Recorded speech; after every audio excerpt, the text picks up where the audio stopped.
members that are in the room. We have Gene Porter here. We have Frank DePasquale, our vice president, and Leif Henneke, our president.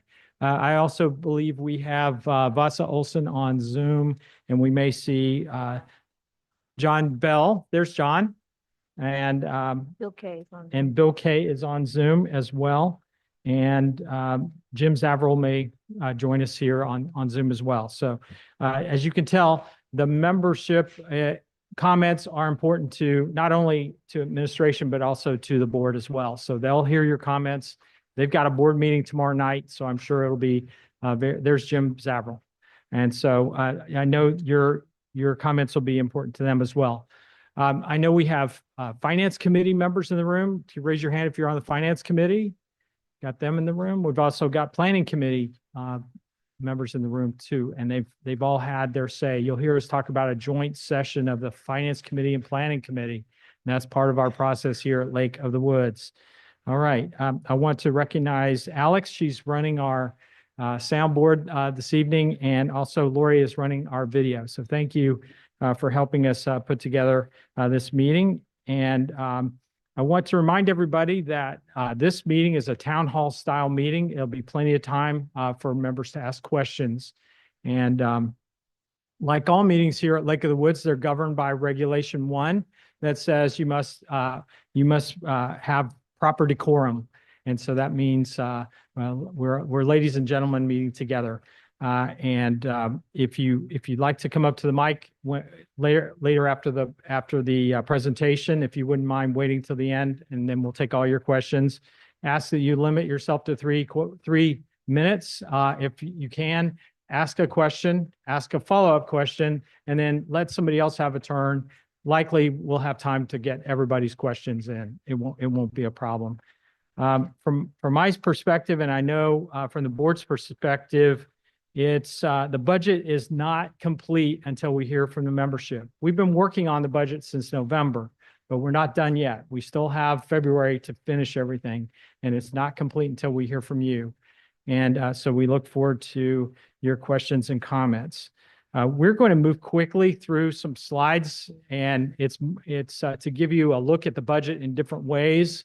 It's a lot of material, but ideally it's going to help you understand what we put together here. We have some handouts at the back of the room. You have the summary budget, and on the back you have what used to be the coin chart, and it has a display of how the finances work here at LOA. We also have the fee schedule for you, and it's at the back if you'd like a copy. If not, we'll show you where it is on our website. So tonight I have with me Carolyn Broder. She's our assistant GM. She'll be sitting here at the table. We also have Charlie Manival, our director of finance, and he's at the top of the screen there on the right, and he's joining us by Zoom tonight. Charlie and Carolyn have worked for LOA for over 7 years and are very familiar with the budget process. So let's proceed. Overview, this presentation and the budget are available on loa.org. You just have to go to budgets. That's the shortcut to it. It's under the administration tab if you want to go that way. So what is in this budget this year? So first of all, go ahead and advance. We're going to go fairly quickly. The assessment as it stands today in a draft form is $2,402 per lot. That's an increase over the previous year of $327 a lot. That's a big increase. So we want to talk about where that comes from. Well, first of all, the operating part of it is $1,745 per lot, which is a 13.5% increase, and the capital is $657. It's a 22% increase over it. What about that loan we took out to build the Clubhouse Pool and Fitness Center? That loan is paid off. There's no money in this budget to handle that loan. It's all paid off. The last payment was made on December 10th of 2024. So let's keep going. So the tenant fee is $5 less than the assessment. So the tenant fee would be $23.97 if it stood the same number as it is today. The fee schedule has several changes on it. And that's why one of the reasons why we gave you a copy, so you could see what's changing. Fee schedule across the board, most changes are between 3% and 5%. And I can anticipate that the board members will look at those fees and possibly try to move them up a little bit more. The base inflation assumed for this budget is 3%, which is a lot lower than what it's been in recent years, but we think that's a fair number. Go ahead to the next slide. Salaries and benefits. What's happening with salaries and benefits? What are we doing to keep the staff that we have? We have a salary increase of 4%. 2.5 of that would be a cost of living adjustment, and 1.5 would be available for merit. We also have 40,000 for bonus set aside for longevity and for performance. And the benefits increase for our health insurance and related benefits is 16%. It went up quite a bit this year. And I would tell you that employees are sharing more of that cost. So some of this raise they're getting is going to go to offset those higher sharing costs on their health benefits. And next slide, please. This tells you a little bit about the budget. Not going to read every word, but it recognizes that we're a 7-day-a-week operation. It used to be that LOA during the weekend, we'd rely on security to take care of things, and we'd have the clubhouse open on the weekends. But anymore, we've got several things going on. We've got to keep systems going, and so this budget recognizes that we've got to keep it going, and that at any given time we could have as many as 10,000 people here around as members and guests. When you start thinking about all the obligations that we have as an association to keep things up, the common areas, the lakes, dams, run the amenities, enforce the covenants and regulations, and provide gate access and common area security, it's quite a task. It's no small task, and so that this budget helps fund those to make sure that all that takes place.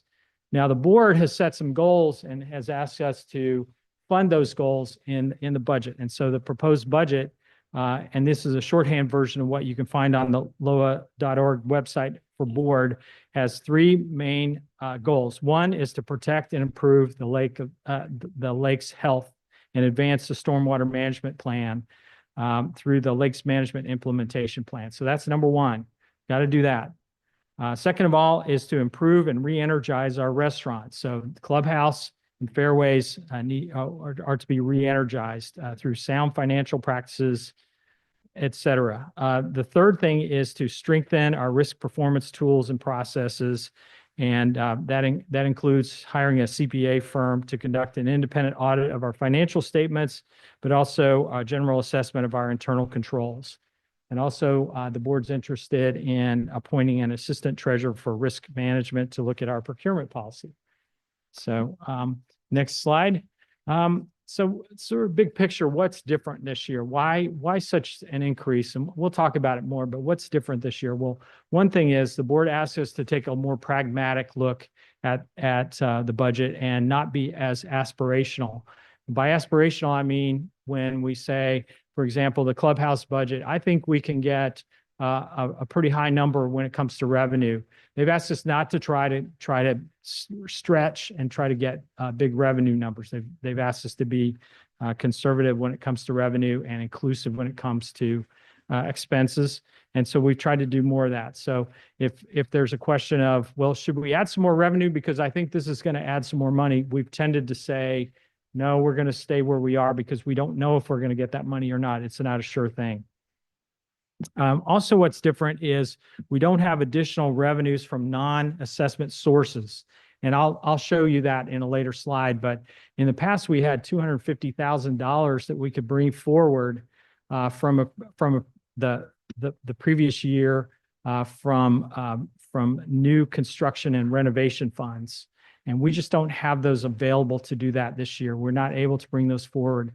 And if you remember, we went through a covenant amendment process, a referendum as we call it, to add a capital contribution fee.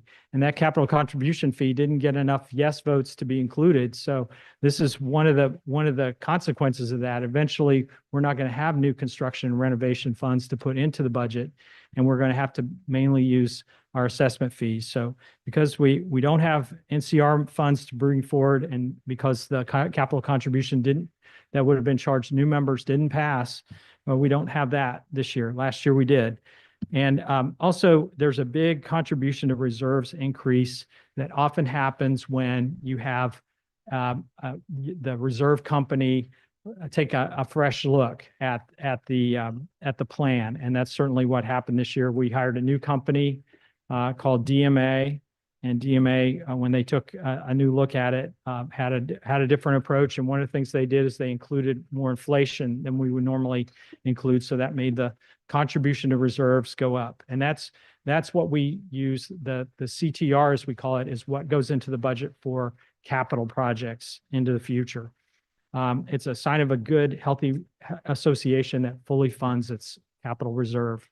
All right, the head count. We've got a slide after this one that explains it in a little more detail, but if you notice, the head count overall goes up by 2. There's some pluses and minuses in there that happen, and I want to go to the next page and show you the full-time and part-time people that we want to add. First is the senior accountant 2. Senior accountant 2 was recommended by our auditors and said this would help with our segregation of duties, and it would also help produce the financials in a more timely manner. And so that is our number one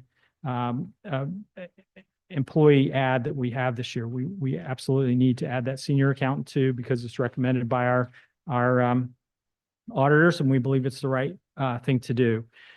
We also have 2 part-time specialists in the budget. One's in the clubhouse and one's in community activities to help set up and take down rooms when when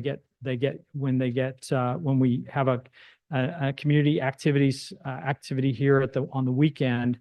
That specialist would be here over the weekends to help with those. And the same with clubhouse. Clubhouse specialists would be there to set up and take down rooms in the clubhouse. So again, thinking about us as a 7-day operation, this would help us to have additional people to help provide meeting space amenities for members. This last position is one that we added as a result of the hearing with the finance and planning committees, the environmental resources coordinator. And this would be a part-time person, 20 hours a week, that would help coordinate all environmental and dam-related activities of the association, especially as it gets into capital projects, as it gets into planning for, say, a dam safety exercise and those kinds of things. Those a couple of examples how would you use that person, but it would be more in the office as opposed to the field. So that's personnel, and we can talk more about that later if you want. But let's talk about the overview. And this is sort of the calculation of how we come up with the assessment. And so you got operations, you've got the contribution to reserves, you got new assets, contingency, and this item NCR, new construction and renovation fees. And what that is when a private lot gets developed, there are some impact fees that new owner pays to the association, and that money gets authorized by the board to be spent in certain ways. And so going down through the list, if you compare where we are in this proposed budget to where we were, you can see the operations spending is $12,239,295, which is going up by $980,000. The contribution to reserves is a little over 2.3 million. It's going up by 228. The new asset and improvements is going up considerably. It's at 417,710, and last year it was only 63,000, so it's gone up considerably by over almost 409,000. These new asset and improvement projects are new capital projects. These are ones they're not. Whereas replacement items are to replace things that we have, and we know eventually we have to replace the items we have. But new assets are new capital items that we don't have that we want to add, and we think will enhance the operations here. And we've got some pictures of those we can show you. our contingency fund. Now, we have more than zero in our contingency fund. We have $100,000 or more. But what we're saying is we're not adding anything more to that. It's at 100,000. And that, in a sense, that 100,000 is like it's like an insurance for an insurance deductible. If we had an incident or something that required insurance, this could be a way that we pay the deductibles that we have.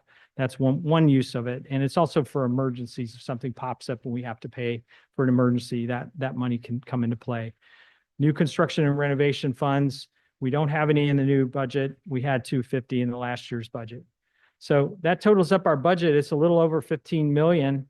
And against that, we charge 4.8 million in amenity revenues, and we get to this break even of a little more than 10 million. It's 10,236,618. And you can see the math next to it of what changes in the budget. That's amenity revenues, the parentheses on the 99,000. We've got that much more revenues going into the mix. But we take that break-even number and we divide it by the number of lots, and it gives us a proposed assessment of 2,402 per lot.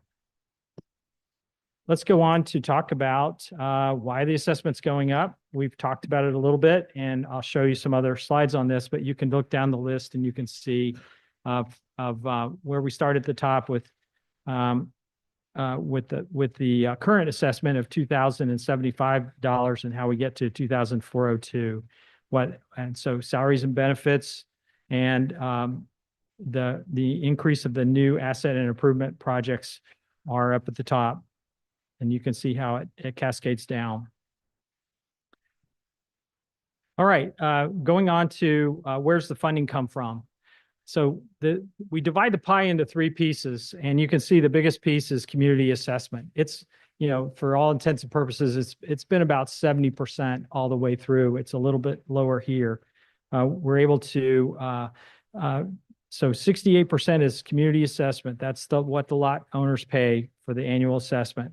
26% is the amenity revenues. That's riding lessons. That's a dinner at the clubhouse. That's all those kinds of related things. It's a pickleball membership, those kinds of things.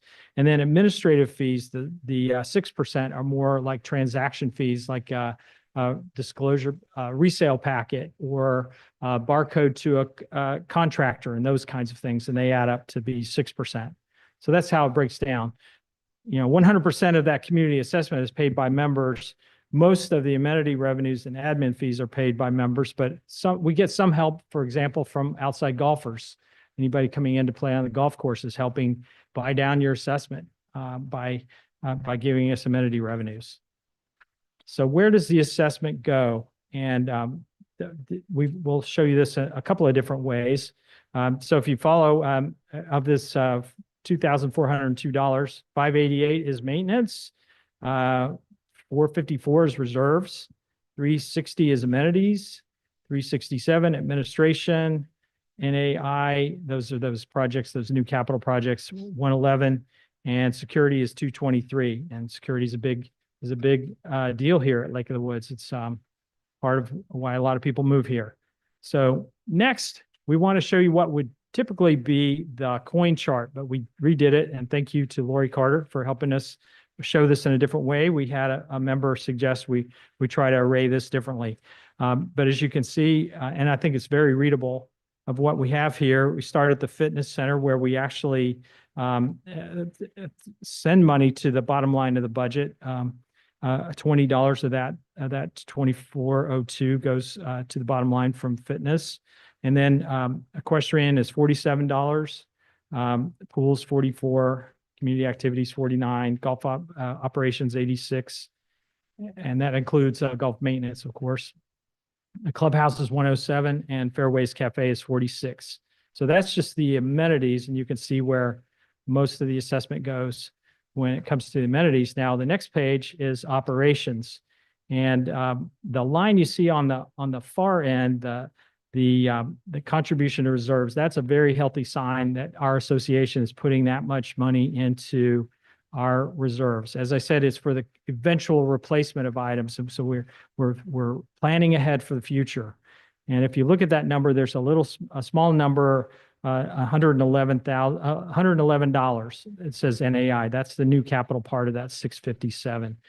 But administration is a big number, and so is general maintenance.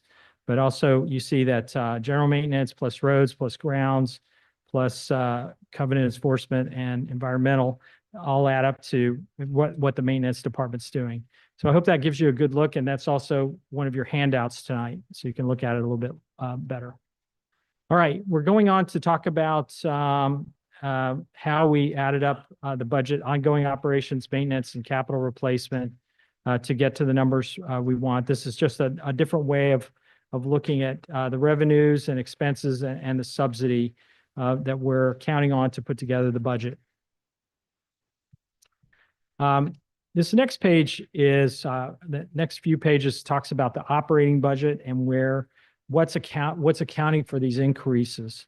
And so, for example, administration, you can see that salaries, benefits, and professional fees expenses is what's accounting for the difference between the budget that was approved last year and what we're proposing now. And you can see the difference is $149,605. Security, the difference is $58,282. The contract costs and expendable furnishings. This year, we're going to add some more lake patrol hours. We're increasing lake patrol hours from 850 lake patrol hours to 1,000. And we're also buying a camera for the second watercraft that we have out on the lake. So an emphasis on lake patrol in this year's security budget. Communications, increased website support costs and increased salary and benefits expenses means that's going up $27,169. We're going to redo our website. It's been over 5 years since we've done that. Typically, we want to redo the website about every 5 years.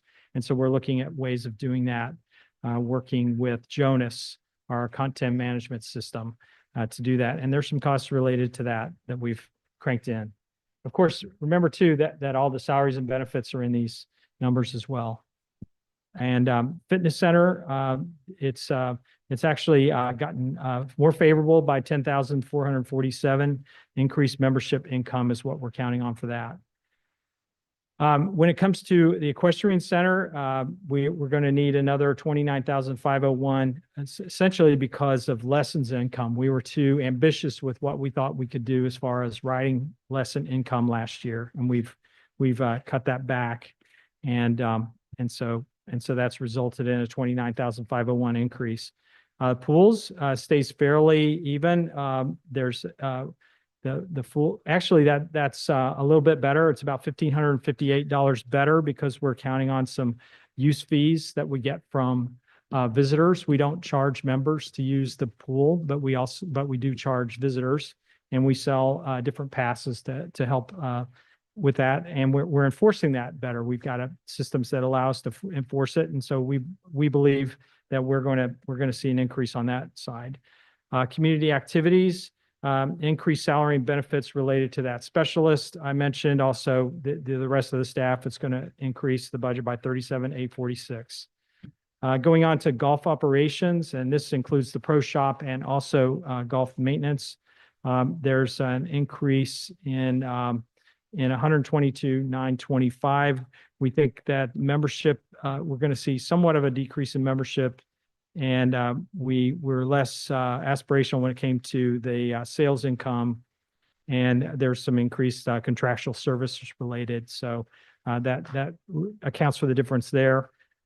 When it comes to the clubhouse, it'd be another $141,667 increased salary, benefits, expense offset by increased banquet revenues. We anticipate, because we hired a banquet manager, we're going to see more revenues on that front. When it comes to fairways, $127,450 is the increase we're expecting, increase of salary and benefits expenses related to the staffing there. Going on to maintenance, and this is the last slide of this one. So we have general maintenance, and that's increasing by $49,759 related to salaries and benefits. And it's the same for roads. That actually does a little bit better by $50,014. Salaries and benefits change. It has to do with the change of staff.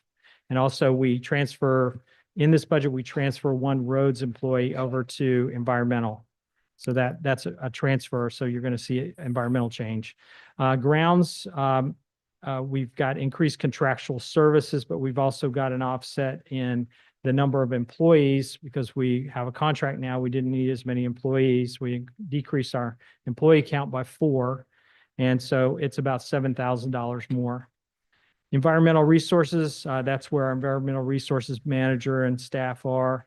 Increased salaries, benefits, and contractual costs, we think will be about $1,952 more.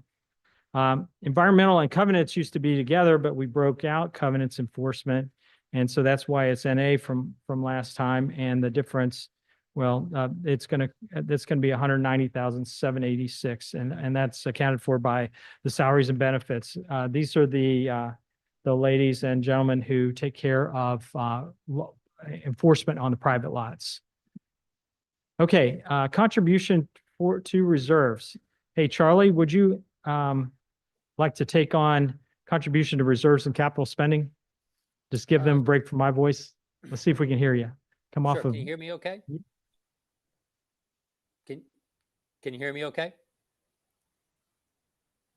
Mm-hmm. He's unmuted. How about now? Is that any better? Is that any better? Nope. Okay. I was trying to give you a break. You can't folks. Okay, I'll keep going for 2 more slides. Contribution to reserves, that what we call CTR. That's what sets the assessment. We're going to show you another slide behind it. It's called capital spending. So those 2 numbers don't match. What we spend and what we reserve for spending are 2 different things. We want to reserve for those future expenses, so we're putting a little bit more away every year, so we'll be ready if something breaks. For example, let's say that at the clubhouse, one of the stoves breaks down. We don't say, "Oh my gosh, the stove broke. I guess we'll have to wait 4 years until that stove comes up for replacement." No. We've set aside additional funds for that contribution reserves. We're able to replace things as we need to. Sometimes things don't last as long. Sometimes they last a little better. So contribution to reserve is our number, and that's $2,800,210. So let's compare that to the next slide, which is our capital spending. And I didn't show you all the breakdown of the pieces, but you can see it here on, well, you can see that before we change slides. Repair and replacement, that's an eventual replacement. That's the biggest item. And you got the new assets. And as I said, we didn't add contingency or NCR. So here on capital spending is what we're actually, that money's going into the bank. That's what we're actually spending on capital projects, whatever they are for this coming year. And we'll show you. And you can see that number is $2,275,104. So we're putting 2.8 away and we're spending almost 2.3. So that gives you an idea. That's a sign of a healthy association. We're setting aside money for that eventual replacement. So let's talk about repair and replacement. And I'm going to turn it over to Carolyn. And she's going to talk to you. She's going to give you a broad look at all the replacement plan projects we have.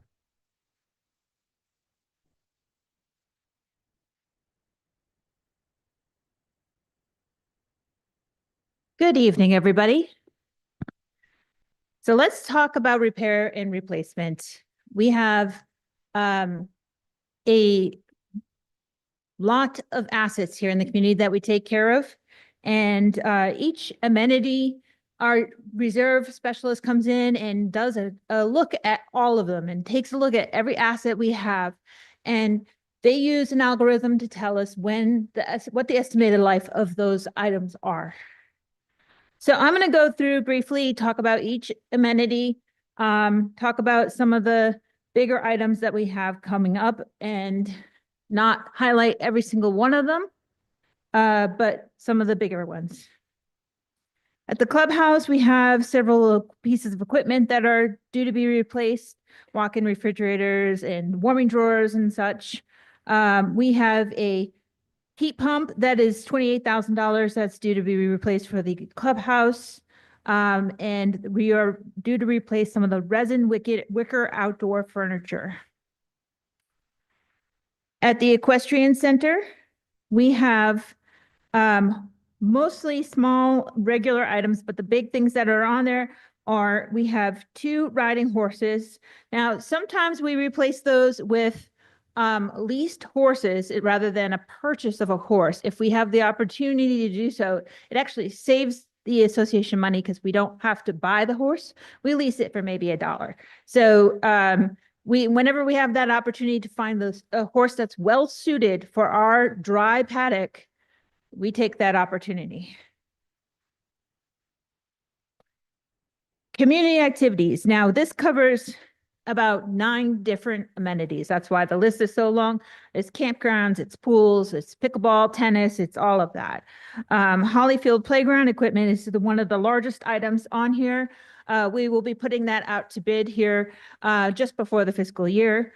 And hopefully we'll be getting that replaced. As you may have noticed over the time, it's aged and we've pulled a few pieces of equipment here and there just because they were no longer safe for our kids to enjoy. But we want to get that back up to a beautiful space. And it'll hopefully be timed nicely with the completion of the Patrick Henry Court project. Next larger item is the water features and for the activity pools. Those items are wear and tear. Sorry, I'm talking and clicking at the same time. There we are. My apologies. So the water features for the pools and community activities, those are wear and tear items. They get a lot of use from the kids and they get a lot of abuse from the sun. So the sun just wears and tears on that plastic and they break down. So those are the 2 largest line items on this page.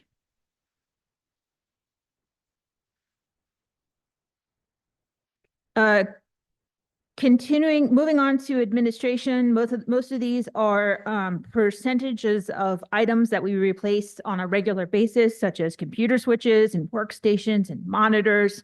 We allocate a certain amount of funds every year to replace them as needed as we upgrade our equipment for our employees. Golf fairways, the largest item on this list is the Jacobson Greens King 4 Plus Greens Reel Mower. So that's a piece of equipment that IGM would use to maintain the golf courses. We also have, this is for the restaurant, the chair upholstered seat back and arms for some of the furniture that is in the restaurant. And at the very bottom, we have golf cart path replacements for $198,312. For holes 5, 6, 7, and 8.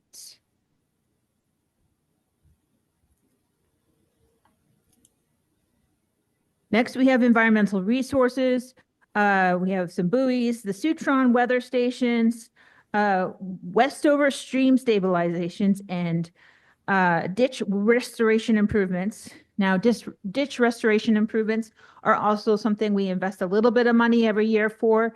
There's 80 miles of ditches, folks. We do our best to keep up with them as best we can, but 80 miles of ditches and 40 miles of roads in the community. And the Westover stream stabilization is one of our lakes management improvement projects. And last, we have culvert replacements. And the Environmental Resources Department, they have a list of culverts. These are the crossover culverts that Lake of the Woods owns, not private lot culverts. And they have a list that they cycle through to replace. And last, we have building and maintenance section, and the highest item there is going to be the Leeboy 420 pneumatic roller.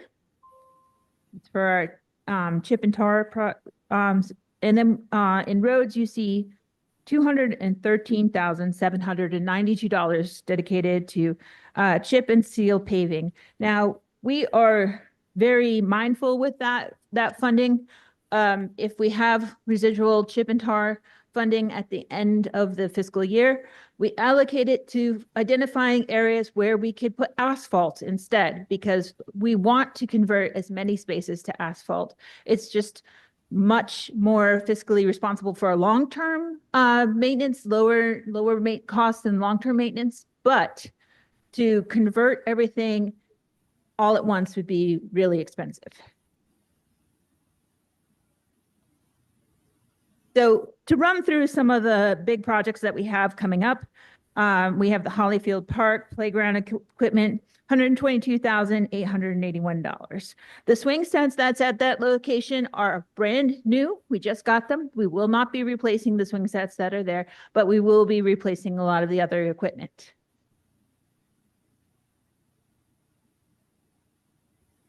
Golf cart path replacements for 5, 6, 7, and 8, $198,312. Westover Stream stabilization. Again, this is a lakes management implementation plan project. Ditch restoration improvements. Culvert replacement improvements. Chip and seal.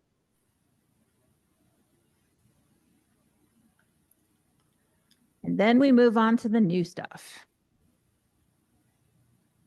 So each year, the planning committee conducts an appeal for requests from the membership, committee members, board members for new asset and improvement projects that members would like to see. They talk a lot about this at their town hall in the fall. But once they make their recommendations to the board takes a look at their recommendations and says, let's move forward with certain projects. So these are the projects that are currently in the proposed new asset and improvement capital spending plan, 5-year capital plan. The clubhouse shade structure deck, the grill room section only is $125,000. These are louvered. This is not just a shade sail or something like that. They can be adjusted as the sun moves and opened up if there's not a very bright day. Golf simulator. This has made it through the rounds of NA and I requests for several years now. I'm not quite sure. I've lost track of how many years we've bumped it through here. But this is a possible revenue generating opportunity for our golf operations. An opportunity like today when there's nobody out there golfing. No one's golfing out there in this cold weather. They have an opportunity to play inside, play indoors, and book a tee time on our virtual golf simulator system. Proximity card readers. We want to modernize the access control for the pickleball tennis courts. If you play pickleball or you play tennis, you know how right now we just have a 4-digit cipher lock, and it can be frustrating if you have members who just want to play for one weekend and want to get out there on the court without having a staff person who's not here on the weekends to give them access to that space. RV storage gate automation. This will allow us to activate member cards for members who pay to use the RV boat storage area so they can come and go with their member card. Fitness center solar shades. Now we're looking for we've reached out to a company because we had a recommendation to do tinting instead of these solar shades, but we have not received the quote yet from them, but we will revise this estimate if it goes below $13,200. But the idea being we want to cut down some of the heat, the solar energy that is coming into that space, and also some of the glare that members love the view. They want to be able to retain the view, and these shades will do that for you, but they don't want to be blinded by the sun. Increased capacity of the 9.9 dredge area spoils pits, $10,000. That's we've got that in there so that we can expand, get a contractor to do the work to expand the space where we take the spoils. Once we dredge it out of the lake, we have to have somewhere to take it. And door controls for powered access at the community center and Holcomb building. Gulf Water Station, Wood Center, $3,500. And next we have our discussion of the fee schedule. Charlie, I believe you're going to take over. Can we hear you now? I don't know. Can you hear me now? Does it come through? We can hear you loud and clear. All right. Thank you. Okay. Well, good evening, everyone. I want to quickly go through the proposed fee schedule changes for the upcoming year. We've gone back and forth on these several times between the committee meetings and after receiving input from board members and community members. And generally speaking, we've raised about 34% of all the items on the list. Our administrative fee increases have ranged from between 4.5% and actually 40%. And our amenity fee increases have ranged anywhere from 12.5% to 68%. We've gone, actually, it should be 1% to 68%. So the range is 1.5% to 68%. And our average fee increase is roughly about 12%. So, but we haven't increased all the fees across the board. We've only done specific sections, but there are a lot of fee changes because we have a lot of different fees. So go to the next one.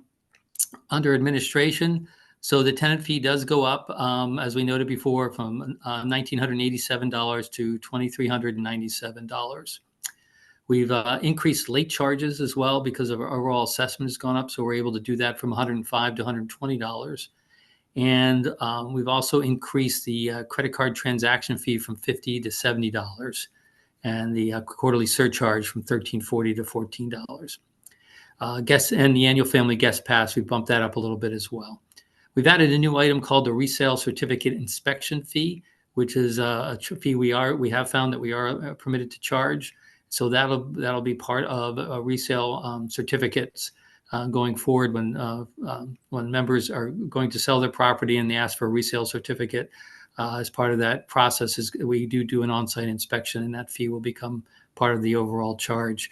And we are going to look into doing that before the end of the fiscal year, and we're working on making some changes so we can start that process now. We're bumping up the document research fee as well from $25 an hour to $30 an hour. On the ECC side, we're bumping up the ECC filing fees from $80 to $100. And we're moving up the new construction and renovation fees from $350 per square foot to $395 per square foot for all addition types. And those will be, when it comes out on the final fee schedule, there'll be one line for that going forward. We just wanted to reflect the change on this year's budget, during this year's budget process. For the marina and lakes, we're bumping up the large slip rental from $1,000 to $1,100, and we're bumping up the small slip rental from $850 to $900. The annual dry sale will go up from $600 to $620, as will the RV's boat storage. That'll also go up from $600 a year to $620 for renting a space at that location. And then we bumped up the temporary parking weekly and daily fees a little bit as well. The next one, we did do pretty much across the board 3 to 5% increases on the boat registrations.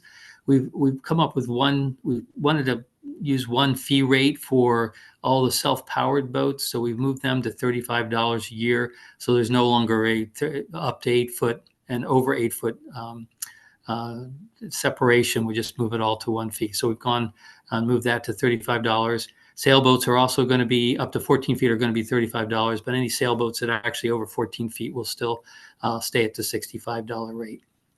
And then we've updated the horsepower, powered boats by horsepower. We've also increased those rates as well across the board. For golf memberships, we did do some changes in the golf area, and they range from 1 or 2% to 5%, depending on the charges. So annual individual memberships will run from $1,200 to $1,235, and with a trail fee, it'll go from $1,680 to $1,730, and then with cart rental, it'll go from $1,900 to $1,960. Family memberships, introductory golf memberships, and introductory golf family memberships will also go up in similar increments for the different categories of memberships. Next slide. The prepaid 11 round pass will go up from $440 to $455 for 18 holes, anytime use, and then $260 to $270 for the 9 holes. And then daily fees are also being bumped up for residents as well as for guests. We're bumping the non-resident play up as well as the annual club guest pass is going up from $2,310 to $2,450, and then the annual club family pass would go up from $4,100 to $4,250 per year. Next slide. And then we're bumping up the daily twilight fee rates for residents and guests across the board by like $1 or so, 1 to 3% range. We've also, for pools, we've introduced a new unlimited pool single guest season pass that we're trying out this year that we hope will make it easier for folks, and they won't have to come in to buy as many guest passes, and they'll be able to use a single pass for the season for their guests. And it's one pass per guest. Next slide. The fitness center, we've increased the fees for annual individual from $160 to $168. The couple rate would go from $200 to $210, and the family would go from $280 to $295. At the equestrian center, we are bumping up our rates for 2026 for members to $1,000 and for guests to $1,025 to board your equine at the equestrian center, and without fee it would be $900 and $925 for member or guests. Next slide. And then for equestrian rentals for trail rides, members with member fee rates for half-hour trail ride would go from $50 to $55. 1 hour ride would go from $65 to $70. And the horseshoes fee would go from $15 to $20. And for guests, it would also go up proportionally. For lessons, 55, we've gone the half-hour private lesson would go from $55 to $60. A block of 10 would go from $490 to $494, and a block of 5 would go from $245 to $250. And we've also updated the 1 hour group rates and the block of 10 and block of 5 for that. And we've also done the same thing for guests proportionally. We've also increased those rates proportionally. At the campgrounds, we've increased the daily and weekly rates a little bit. And for pickleball and tennis, the annual fee would go from, for the membership fee would go from $60 to $67, and the family rates would go from $110 to $115, roughly a 5% increase.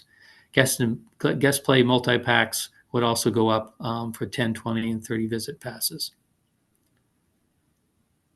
Next slide. All right. Phil, I'll turn it over to you at this point. All right, we're rounding the final turn here. We're talking about budget preparation a little bit. You can read more about that in my budget letter that's on the website, but we use certain assumptions and board guidance to put together this budget. We looked at actual revenue and expenditures for the last 3 years, plus the current year forecast. We also look at board goals and guidance. We checked with governments, utilities, and vendors. For example, REC and RSA are factored in, increases are factored into this budget. Operating center plans, what's planned for the next few years. Also, the economy itself and inflation factors, and those kinds of things.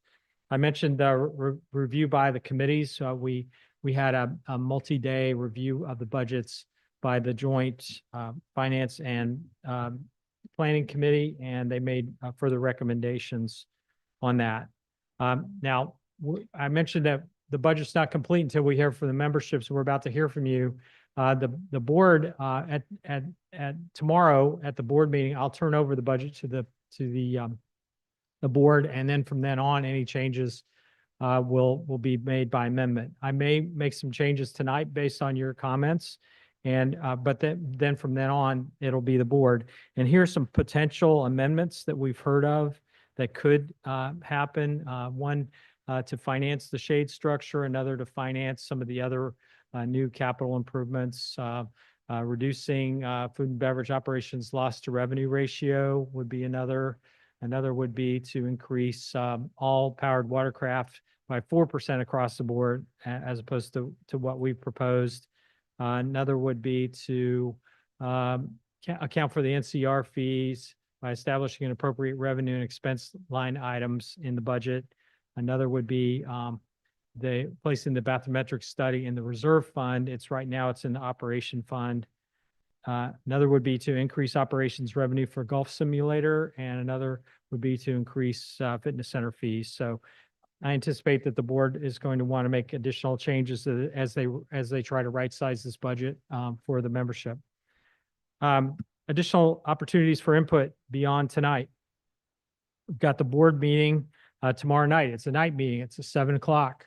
So in case you can't attend during the day, it's at 6 o'clock. Thank you, Jim. Appreciate it. 6 o'clock. And to show up at 7, it'd be too late for member comment. So 6 o'clock for January 22nd board meeting, right in this room. February 1st board meeting, that's a Saturday board meeting, another opportunity. And then here's the emails for the GM office and for the board of directors. And I know they appreciate your comments, and I know they appreciate your questions. And so do I. So we're to the part where you get to ask comments, make comments and ask questions. Again, I just remind you that proper decorum is in order. We ask that you try to keep any comments to 3 minutes. That if you ask a question, you get a follow-up question, but then if you wouldn't mind letting somebody else ask a question, likely we'll have enough time to come back to you. Please, when you come up, please say your name and your lot and your section so we know you're a bona fide LOA member.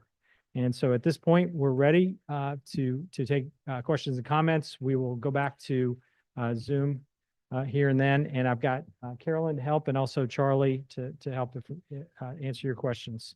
So who would like to be first? Yeah, come on up.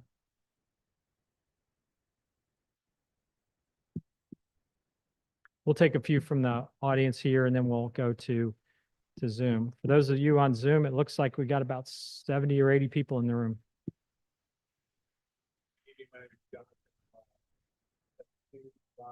76A. Not a question, but a proposal. So earlier this year, the Lake of the Woods Golf Association, Ladies Golf Association, they went down and they started playing at X Golf in the off season. And that kind of sparked an idea in my mind to pursue partnerships with businesses instead of for things that we are looking to do that already exist. Mhm. For example, X Golf is a perfect example of that. I would recommend or suggest that we would approach the owners of X Golf and say, hey, we're Lake of the Woods. We're the largest subdivision in Orange County. Why don't we show you our Lake of the Woods membership cards and you give us discounted prices? And we guarantee you, or we don't guarantee you, but we think it's good partnership, right? Mm-hmm. We can do that for X Golf. We also have a new pickleball that just opened up where Bed Bath & Beyond used to be, also in Fredericksburg.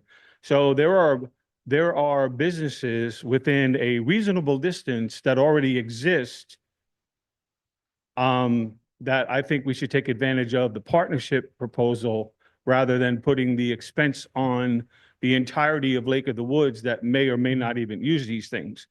Also, have we surveyed the usage of all of the amenities to come up with a percentage of how many, residents actually use existing amenities, and is it beneficial going forward with the economy and everything else that we keep using or providing this service? And then we recommend that maybe we don't do this, but we offer a partnership with other equestrian centers, because let's face it, there's a lot of them around here that offer horseback riding and boarding and everything else. So this way, if you are an equestrian, a golfer, a pickleball or whatever, you have the advantage of discounted prices out on town for services already provided by businesses in the area. All right, Jonathan, thank you for your comment. We're always open to partnerships. We have a partnership with Wilderness Presidential, and that's one of our partners right now. And I would love it if X Golf and Pickler would give us some discounts. And so that's a possibility of a partnership there. I think when it comes to the golf simulator, we see that could be a potential for revenue for our restaurants as well as members use the simulator, and they also eat and drink at fairways. But we've got the golf committee chair, we've got our golf manager here to hear comments. So I appreciate that, and partnerships are always welcome. Thank you. All right, who would like to be next? Come on out.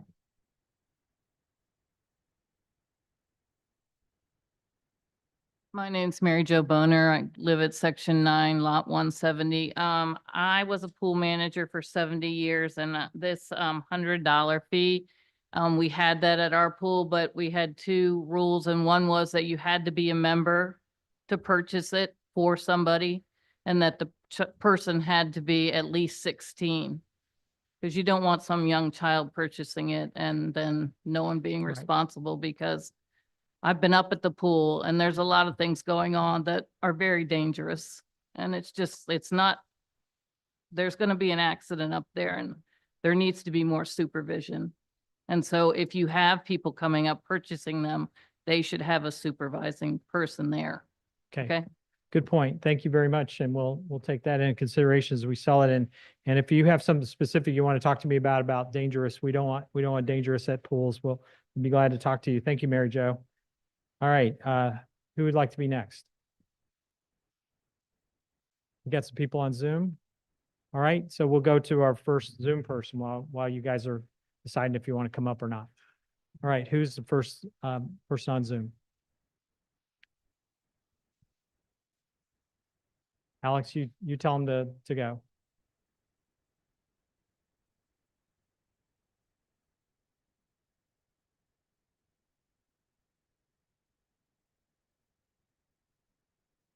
Go ahead, Zoomer.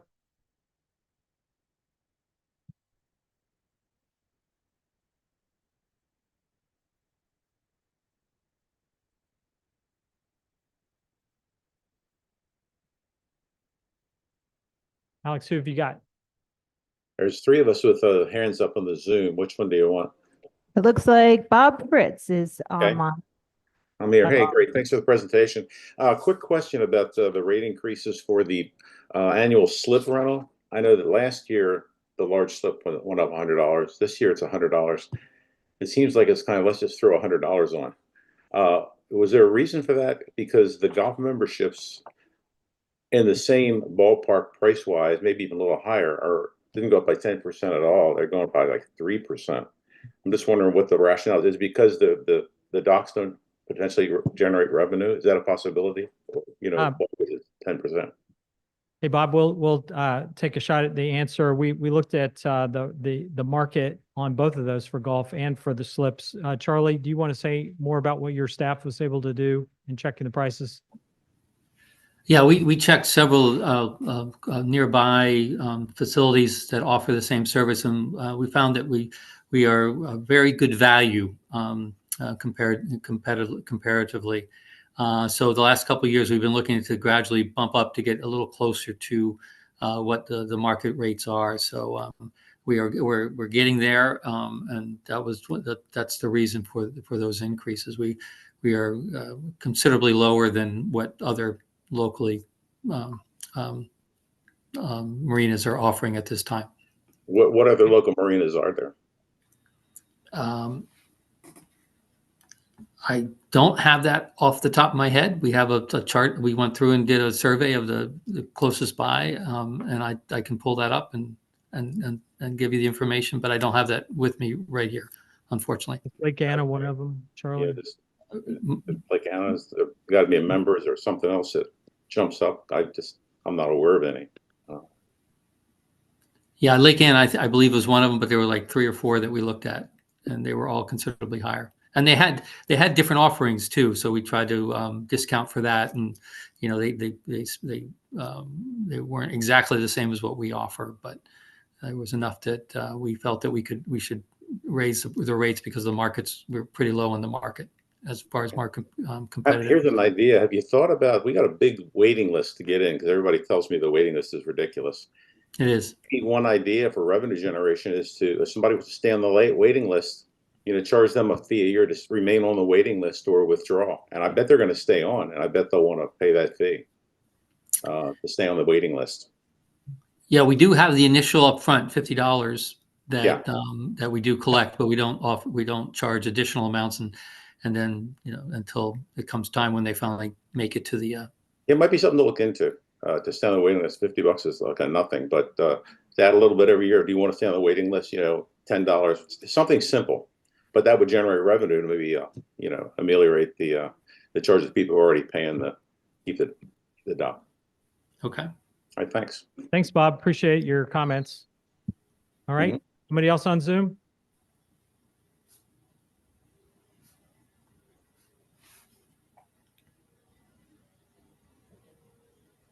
Okay, go ahead. I think you've been unmuted. Go ahead. No. Try somebody else.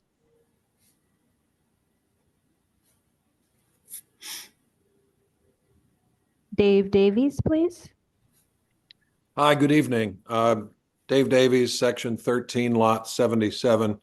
I have two questions. The first one is, at the last board meeting, I was under the impression that the Westover stream restoration was removed and the money that had already been set aside redirected. The capital presentation tonight had 188,500 still in there. If that comes out, that would reduce the assessment by close to $50 a lot. Is that still in or is that out? That's a great question, Dave. This project has two parts. One has already been put into our capital spending plan, and that's the part that the board said to reallocate for dredging. And so the 188 that's already in our capital spending plan would go toward that. This is the second part. It's the part two, which now would become the part one of that future project. This project would take care of stream runoff from the 15th fairway, making its way down to Keaton's Lake. So at this point, what was the second part of the project is in this proposed budget as the first part of the project. So I hope that answers your question. So yes, the board reallocated what was already in the current budget, but has not directed as far as what to do with the rest. And the thought is we want the project to survive in some form, whether it's in next year's budget or a future budget. Thank you. My second question has to do with the year-over-year lot assessment increase. I think it's a little disingenuous to use the figure from last year that includes the CARC. In fact, the assessment last year was 1987 without CARC. It goes up to 2402 this year, which is actually a 21% increase. Or am I reading something wrong? You're right. Last year we had, Charlie, was it $88? Yeah, $88 last year. 88 in last year. So we're showing assessment to assessment, but you're absolutely right. And in my budget letter, I do explain that further. I just didn't explain that further here. Okay, thank you. Point that out. Okay, we want to take one more on Zoom before we come back to the room. Who would like to be our fifth speaker?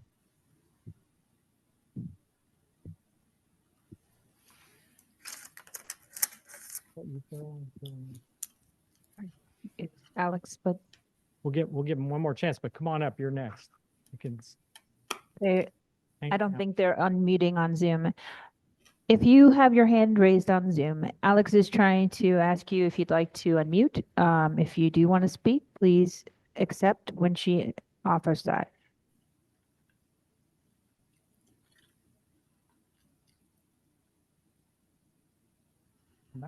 Come back. All right, we're going to come back to Zoom. Sir, go ahead. Okay, just speak into the mic so everybody in the I'm not that tall. world can hear you. All right. Say your name again, please. John Lloyd, 02373. My question is, with none of the amenities actually making any money except for the fitness center, why are we doing a COLA and a merit increase up to 4%? COLA is 2.5, 2.4 now. So that's my question. The other question I have is about the equestrian center. Do you know how much the equestrian center made last year? Are you talking about the revenue for the? Yeah, the center? revenue for the equestrian. Charlie, do you have that one open, or we can flip the book open and find it? You want to do that, Carolyn? I'll look for it, yeah. The question I have is, and I know it would take a amendment to change it, but are we doing something that's really benefiting all the people here? And how much is it costing us to do that? I boarded horses in California before we moved here 3 years ago. They had 42 stalls and 2.5 people to run it. We have, what, 2.5 people here for 2 horses? Just a comment. All right, thank you, and we'll answer you here in a minute. I would say about the equestrian center, it's one of our original amenities, and we've maintained it, and so we have not, and we want to continue to do that.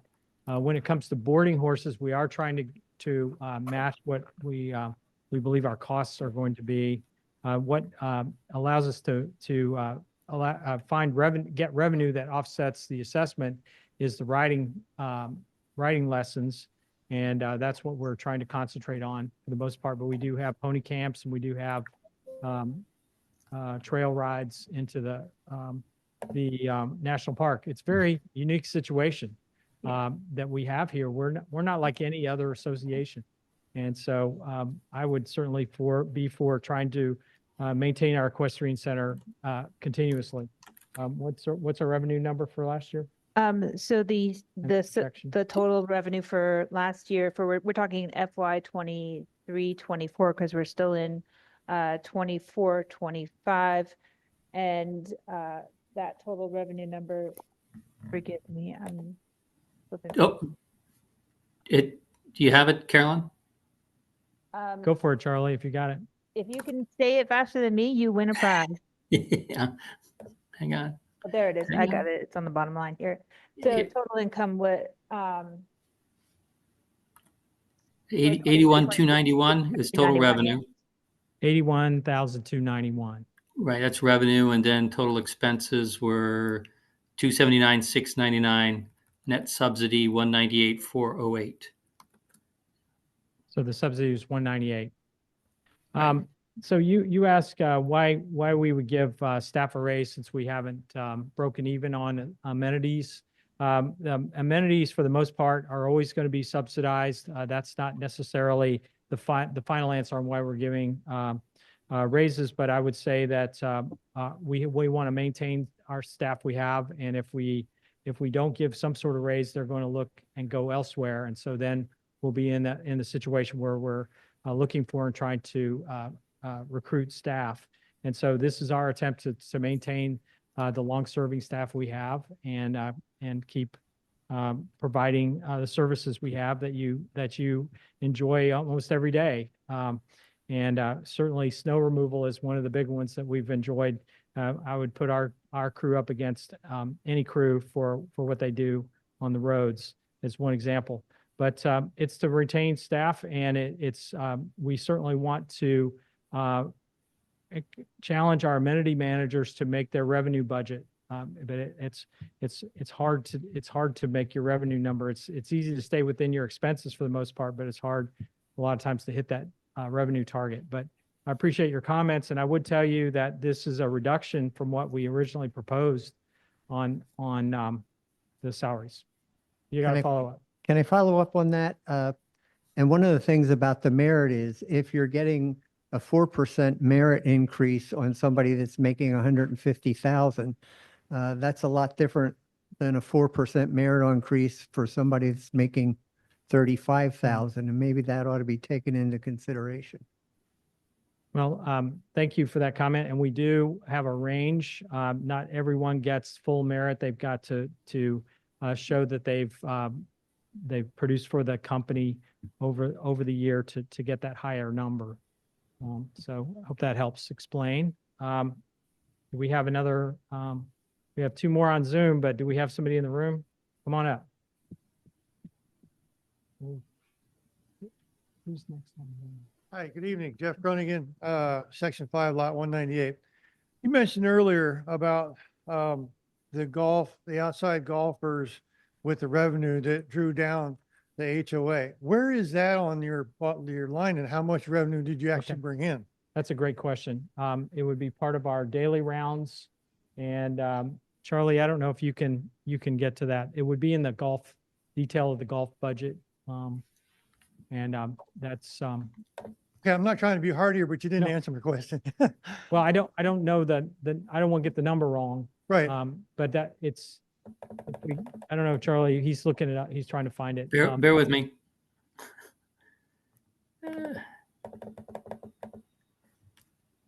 So while he's looking, let me continue this. What other revenue drives down costs for the assessment?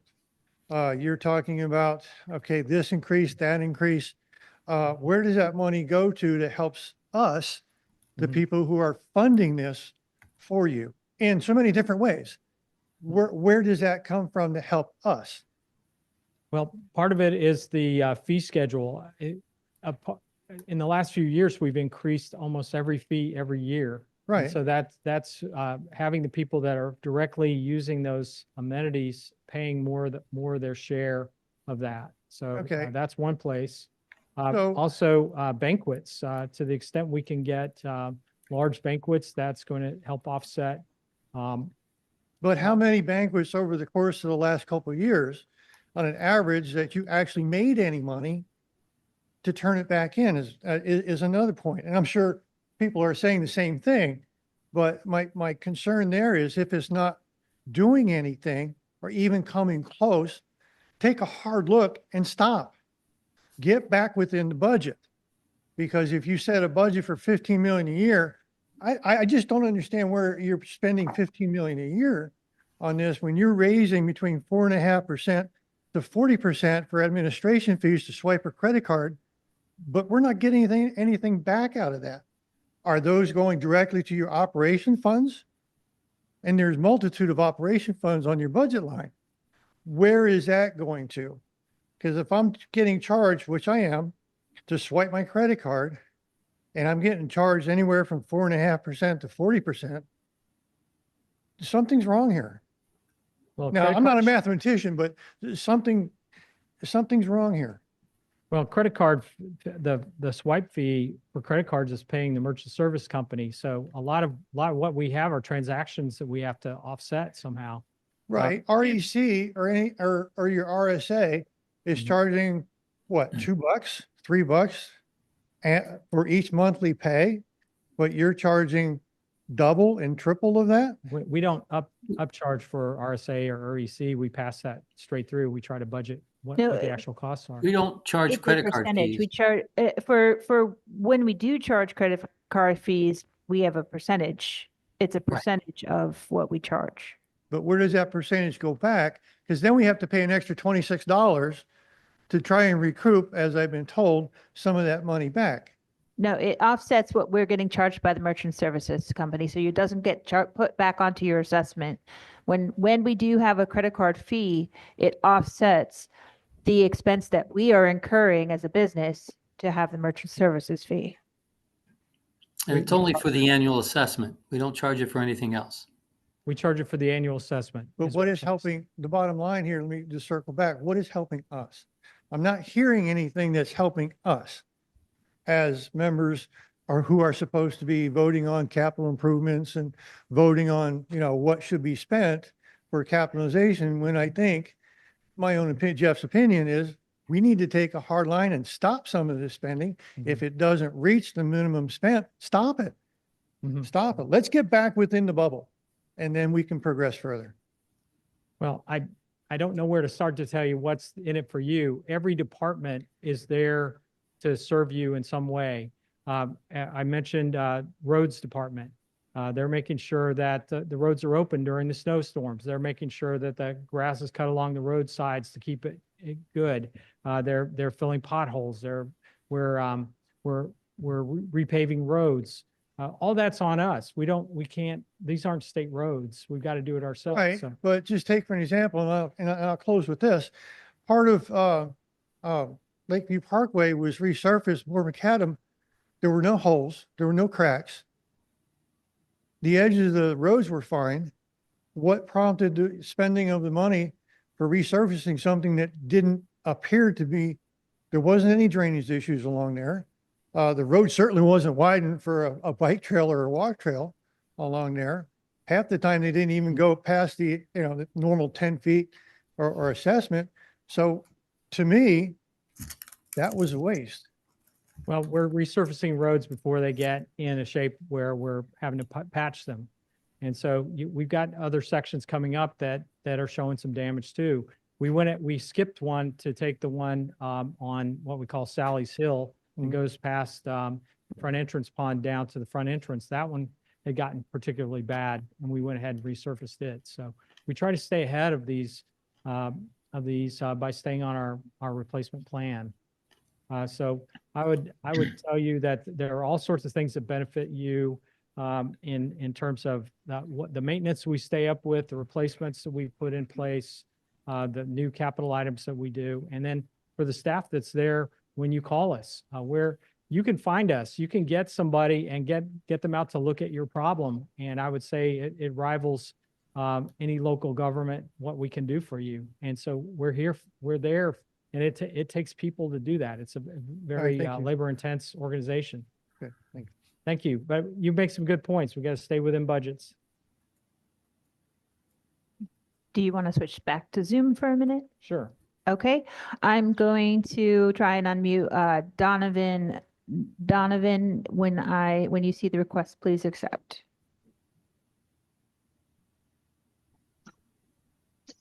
Go ahead, Donovan. Hi, how you guys doing? Lot section. I'm Donovan Upchurch, Section 1, Lot 246. Just got a couple of questions as far as the budget. So you're talking about employees getting raises according to their work performance. Has the general manager received an annual raise the past year and is slated to be again this year getting a raise? Hey, what else do you have to talk about? I'm eligible. No, I'm just asking because I mean, if we're talking about like performance-based increases of salary, I mean, I feel like if we're continually operating on a deficit and you're the one in charge of the budget, I just don't understand why we're continually giving you a raise. I'm a low employee. I would be eligible for a raise, and the board would determine that. Isn't it performance-based though? You made your point. What else do you have for us today? I mean, hold on, let me refer back to my list. 1 second, give me a moment. I guess into consideration to finish what the last member was saying, can we get an actual number of the offset that the public golf course is offsetting for members? Just because I live across the street from the golf course, and anything you guys do to like increase traffic on that road only increases traffic in front of my house. So that's definitely something that I'm very interested in knowing about, because you guys have even proposed like a drive-through at Fairways for food, and I'm definitely all for increasing the budget of the amenities so that they can stand on their own feet, but also worried about public traffic in the neighborhood, because we already have the public compactor, and in the summers we can definitely all agree that the beaches get kind of filled up with people that are not LOA members or guests because they sneak through the gate under the guise of the compactor. So I mean, we're paying all this money to have a private neighborhood. I feel like we should have a private neighborhood unless it's actually giving us some real benefit. Good comments. And we do enforce parking at the beaches. We look for barcodes and dash tags.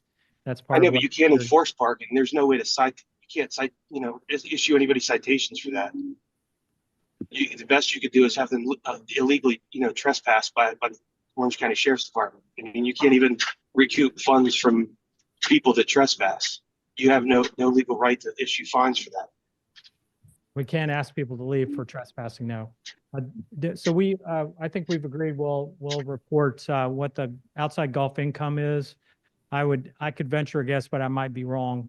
Charlie, you got any Yeah. idea? Or We have this year we're forecasting outside golf memberships of about $8,700, but the daily cart and daily greens fees total about $225,000, which is a combination of, outside as well as current members, depending on play. We don't break that as a separate line item. Do you know how much of that like income actually goes back towards the golf course from expenses necessary to like recoup losses from the actual like play per, greens fee?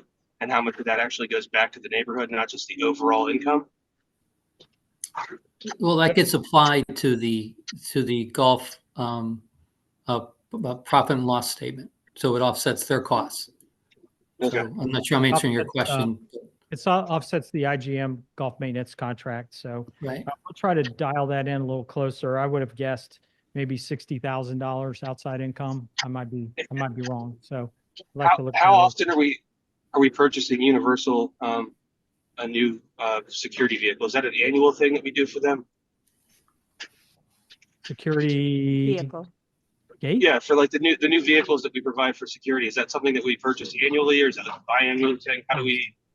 Because we're talking about like how long things last in the neighborhood, and I feel like these vehicles that cut around at 25, 30, maybe like 40, 50 if they have to do a chase every once in a while, aren't really getting like highway beaten wear and tear. So, and they do a lot of sitting, running radar, and they just driving around to amenities to scan the barcodes to check on them. They're not really getting used and abused. So how many miles are we racking up on these security vehicles before we agree to buy Allied Universal new vehicles? Okay, thanks for your question. And the answer is we replace them about every 3 years. They get 90 to 100,000 miles on them because they're driven all day, every day, almost without break. And so, that's a lot of wear and tear on a vehicle. And that mirrors what you would find local police department or a county sheriff's office. You would be replacing those about 90 to 100,000 miles. So thanks for your questions. We're going to see if anybody else, and we do have somebody here in the room. Thank you. Hi, my name is Sharon Moray. I've been a resident here for 20 years. Section 2 and lot 276. My question is, I'm a personal trainer. I was wondering if there is in the budget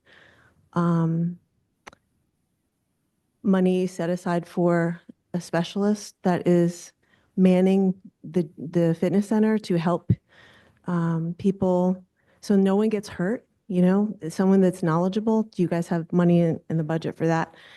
And yeah. Yes, we do. And Okay. we've kept that position vacant right now Do you to know where help that? Okay. to help offset some of the other expenses we have in the association related to the restaurants. But we do intend to hire that person back beginning May 1st. Okay. Thanks. Good question. Thank you. Thank you, Cheryl. All right. Who else would like to ask a question? Come on up, sir. I think you were one of the first ones in the room, so I'm glad you get a chance to ask your question. Mike Ambrose, Section 3, Lot 133. Just want to educate. I'll do this. With all the major events that we've had going on with the new pool, the new gym, what's going on at the front gate, all of those have had major issues with the pool having to be resurfaced, the pool deck, the pool itself, the mold issue at the gym and now the Band-Aid that's sitting on it now, and now the nightmare at the front gate. Who's paying for all this? Is this all involved or part of the warranty guarantee from the contractors doing the work? Or are we swallowing their inefficiencies as part of our fees? I mean, because it just seems to be happening on everything that we see going on. Right. Well, let me say, as far as the fitness center, we are pursuing that with an issue with the architect. It's not a secret that we've filed a lawsuit against the architect for the design, and we're pursuing that. When it comes to the main gate, the contractor got ahead of himself and put down some gravel before he was supposed to, and that has to come back up and be resurfaced, and to make sure that the compaction is right. And so that work probably won't pick up until we get through this deep freeze. And it could be as early as this week, but probably next week. There are some increased costs related to that. And at this point, we're splitting the costs with the contractor. And we do have a project contingency in the budget.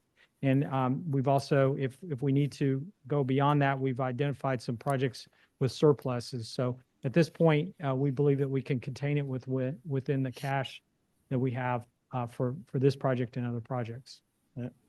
Just back on to point on the other gentleman that brought it up, the issue with people coming in here that aren't here. I mean, I was in the gym, I believe it was 4th of July or one of the holidays, and I've seen it many times, but this freaked me out. It was 7 o'clock in the morning, the day of the start of that weekend, and 3 vans pulled up, just passed along the sidewall, past the clubhouse toward the gym. And I'm going to say on a conservative end, 12 people got out of those vans and just started hauling. They took over the entire point. They actually brought their own grill, which they left there, and I'm sure ECC had to pick it up and take it to the dumpster. But they took it over that whole point, and they parked those vans down below. I went down later. They were not from here. There was nothing in the windshield, nothing on, they didn't belong here. But it must have been, I mean, they had hammocks in the trees. It was incredible. And every major weekend, holiday especially, they're all out there. Right. That's a good point, and it's something that security is supposed to be doing. They're supposed to be checking for barcodes. They're supposed to be making sure that only authorized guests get into the lake. So this will be something I'll mention to the security chief, and as we make our plan for the summer, we'll make sure that it includes spot checking the beaches and spot checking anywhere else we think members, non-invited guests are. That's always been an interesting item about it's first come, first serve when it comes to the beaches. If you get there first, you get to use it. And so we don't have a reservation system. So if someone gets there first, they can use it. We don't allow them to set up ahead of time, but the day of, you can definitely take advantage of it. Thanks for your comments and questions. We have 4 more hands up on Zoom.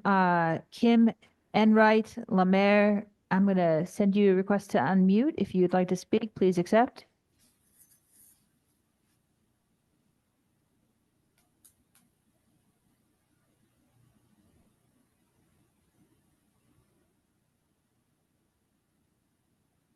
Okay. No. All right, I'm going to move on to Gina. Gina, I'm going to send you a request to unmute. If you want to speak, please accept. Gina, go ahead. Good evening. Regina Bird, Section 2, Lot 315.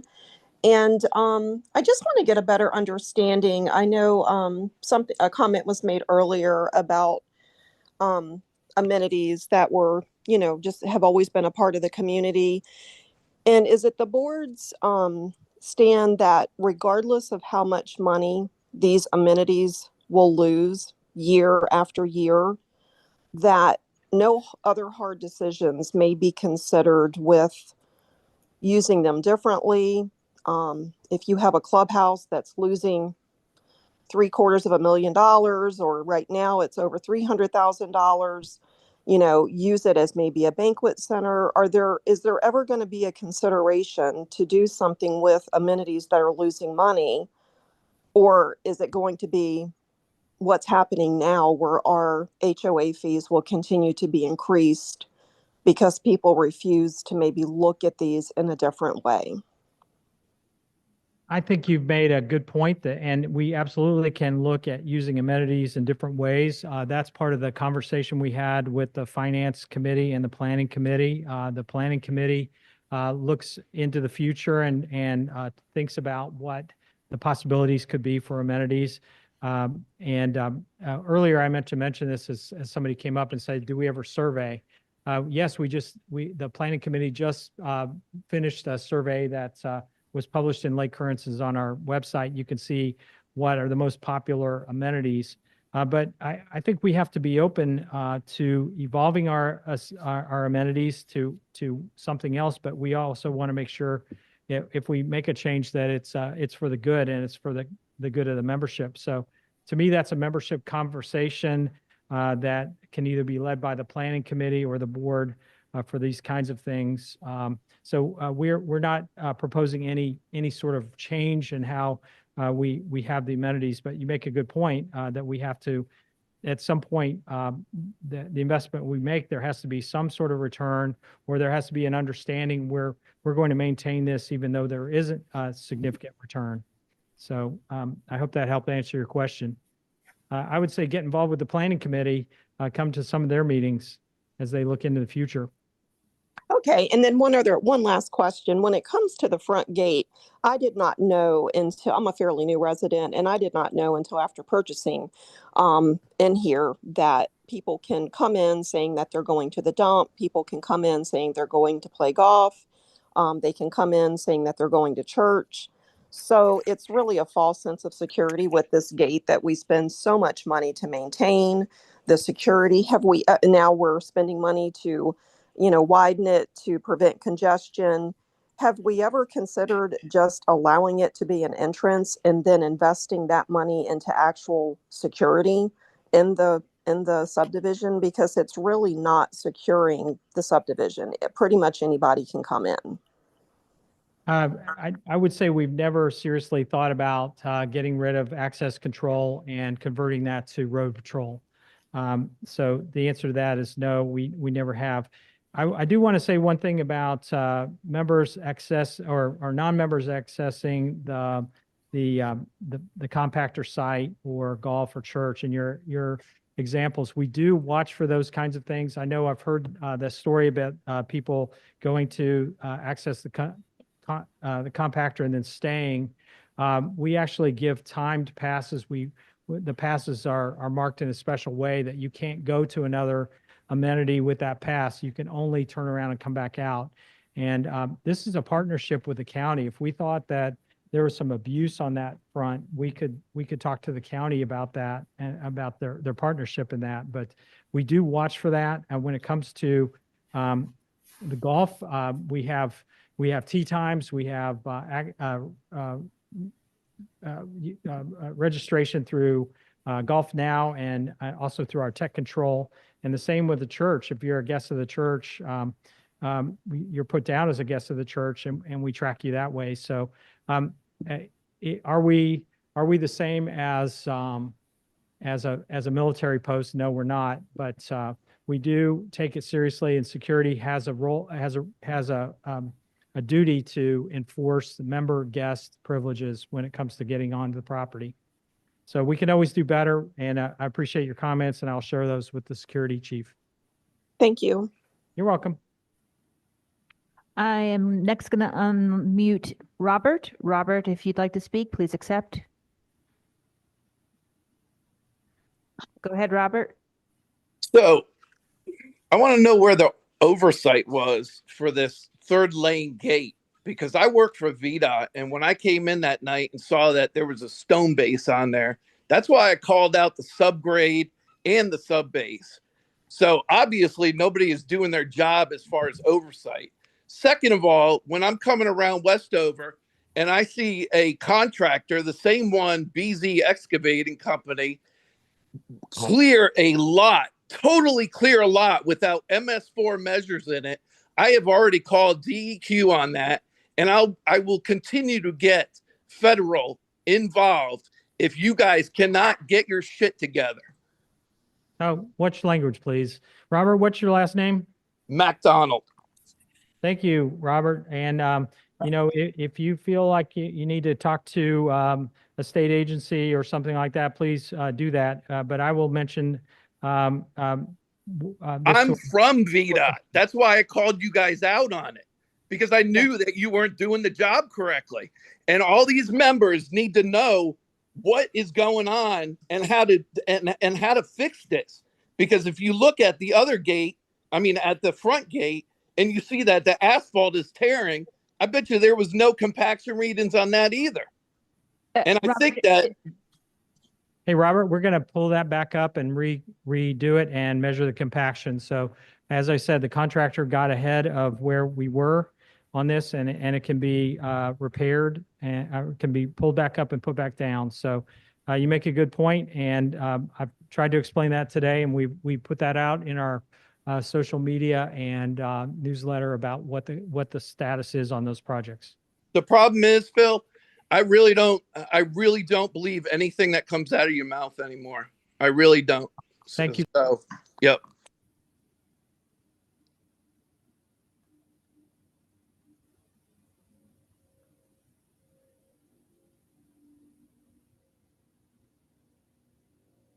muted us.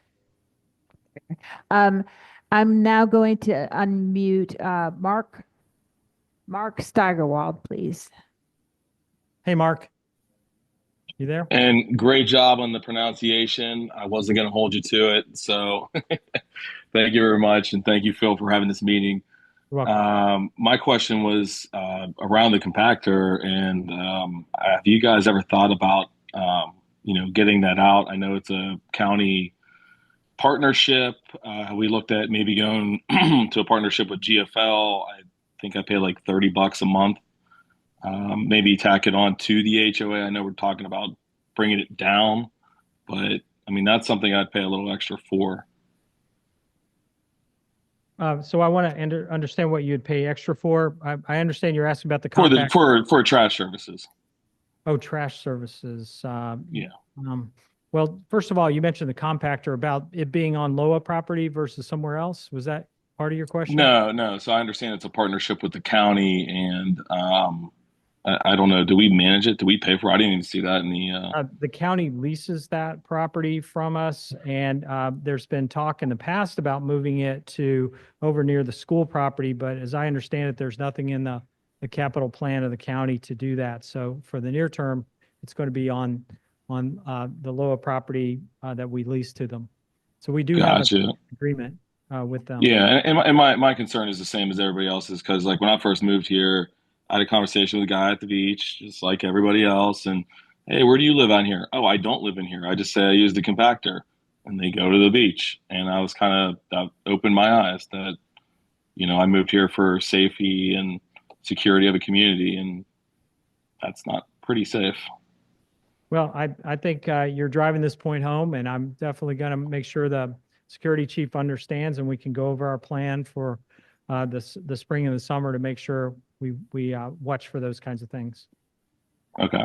Thank you. Thank you for hearing me. I believe that's everyone on Zoom. Anybody else? Hey, Brian.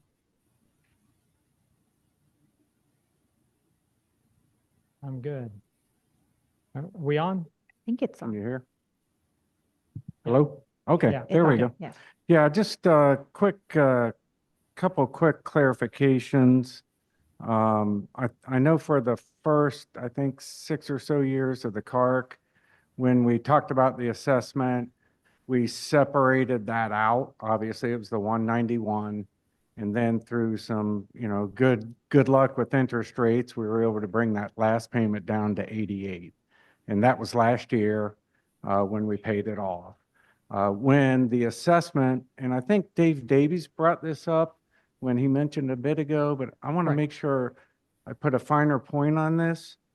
In your letter, you say the increase in the assessment is $327 or 16%. But we have to compare apples to apples.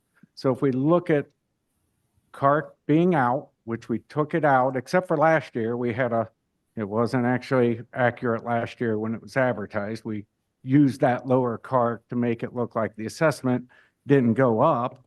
And so this year, if we take that 1987, so the actual assessment, that not CARC, because that's not real, it's a special assessment, it's not part of the assessment. And now we have a 2402 bill for, at least proposed for this year. That's $415 increase. Is that right? Do I have my math right on that? That'd be 88 plus that. So yes, 415. Okay.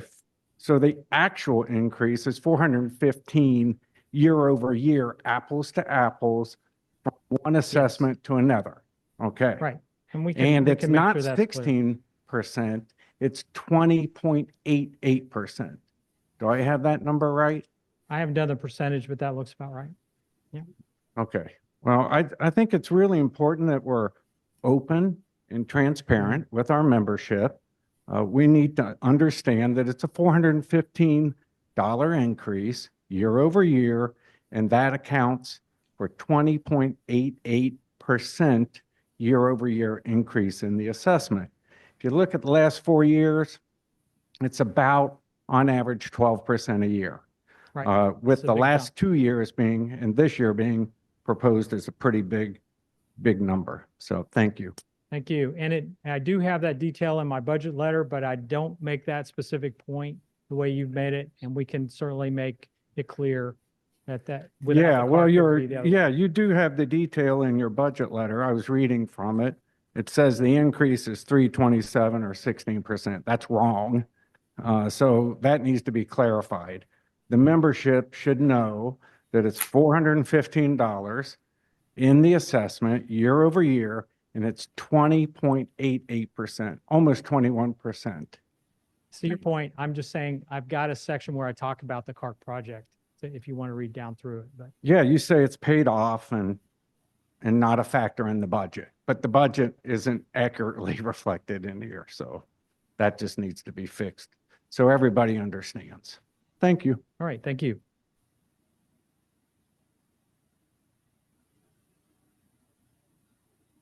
Hi, Richard Bibb in section 13309. So let's cut to the chase here. The restaurant operations, if I look at this right, approximately $2 million in revenue, losing 700,000. Again, doing the math in my head, that's roughly 30-some%. What is the sense of the management, this organization, of an appropriate amount of contribution of the membership to subsidize the restaurant operations? Is 30%, according to your budget, that's what you think is a good idea? Is that aspirationally? I know you were budgeting aspirationally, but aspirationally, what do you think it should be? I don't know if I have a good direct answer for you, but I would say we are trying to set up our food and beverage in a way that will gain the revenue over time, but we just didn't believe we could count it this year. So if this was the same budget next year, there would be a considerable amount more revenue that we would count on. But we did the restaurant study, and we looked at cost controls, and we've put together the budget based on what that is. Charlie, can you help me as far as what percentage you believe would be the ideal? Well, again, it's an amenity that we're offering to the memberships, right? It's to the membership. It's part of it's the cost of running that amenity based on our projections. So Currently, based on projections, it's costing everybody about $159 of their assessment is going to subsidize the restaurants. That's if they don't spend any money there using them. Yeah, and if they don't spend money there, then that's going to negatively impact the amount of money that we can generate to offset negatively their. affecting you $159 whether you do anything or not, because you're losing $700,000 on a $2 million operation. And I don't know any restaurant anywhere that could survive like that. And I realize this is a Gated community. association where, a Behind the gate. community, whatever you want to call it, where you're going to subsidize certain things. But that seems like a ridiculous number. And also, I'm a new resident. I've only been here a year. And I frankly was shocked when I saw the numbers, because I'm like, apparently this has been going on for almost ever. And when is it going to change? Thank you for your comments, Richard. I would say that we want members to come out to use the restaurants, and that's one way we can reduce the subsidy.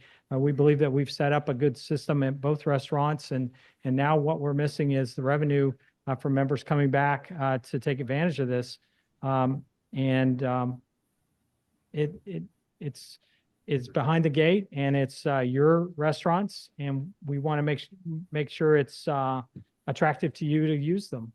But we were concerned in the last couple of years that we have missed our budgets, and so we did not add additional revenue to lower that difference between the revenue and the subsidy. So I think after this year, we'll see if we can hit these targets, and if not, we'll look at it at a different approach. We have three new hands on Zoom. Would you like to take them and then close out comments after that, or We got some comments here in the room. comments in the room? Okay. Hey, Barbara. Hi, good evening, everyone. I just have a quick question. Your name? I'm Barbara Constantino, Section 13104. So you have the budget this year, and what happens if the economy changes and prices are reduced and you're getting things at a cheaper price and things change to the positive in spending money? So if that takes place and you have extra money throughout the year, what is the procedure and what would you do with that money? Would you go spend it quickly on something else, or are you going to put it in a reserve for next year? So maybe our HOA fees wouldn't go up so much. And in regards, that's one question. And in regards to the amenities, I've been here long enough.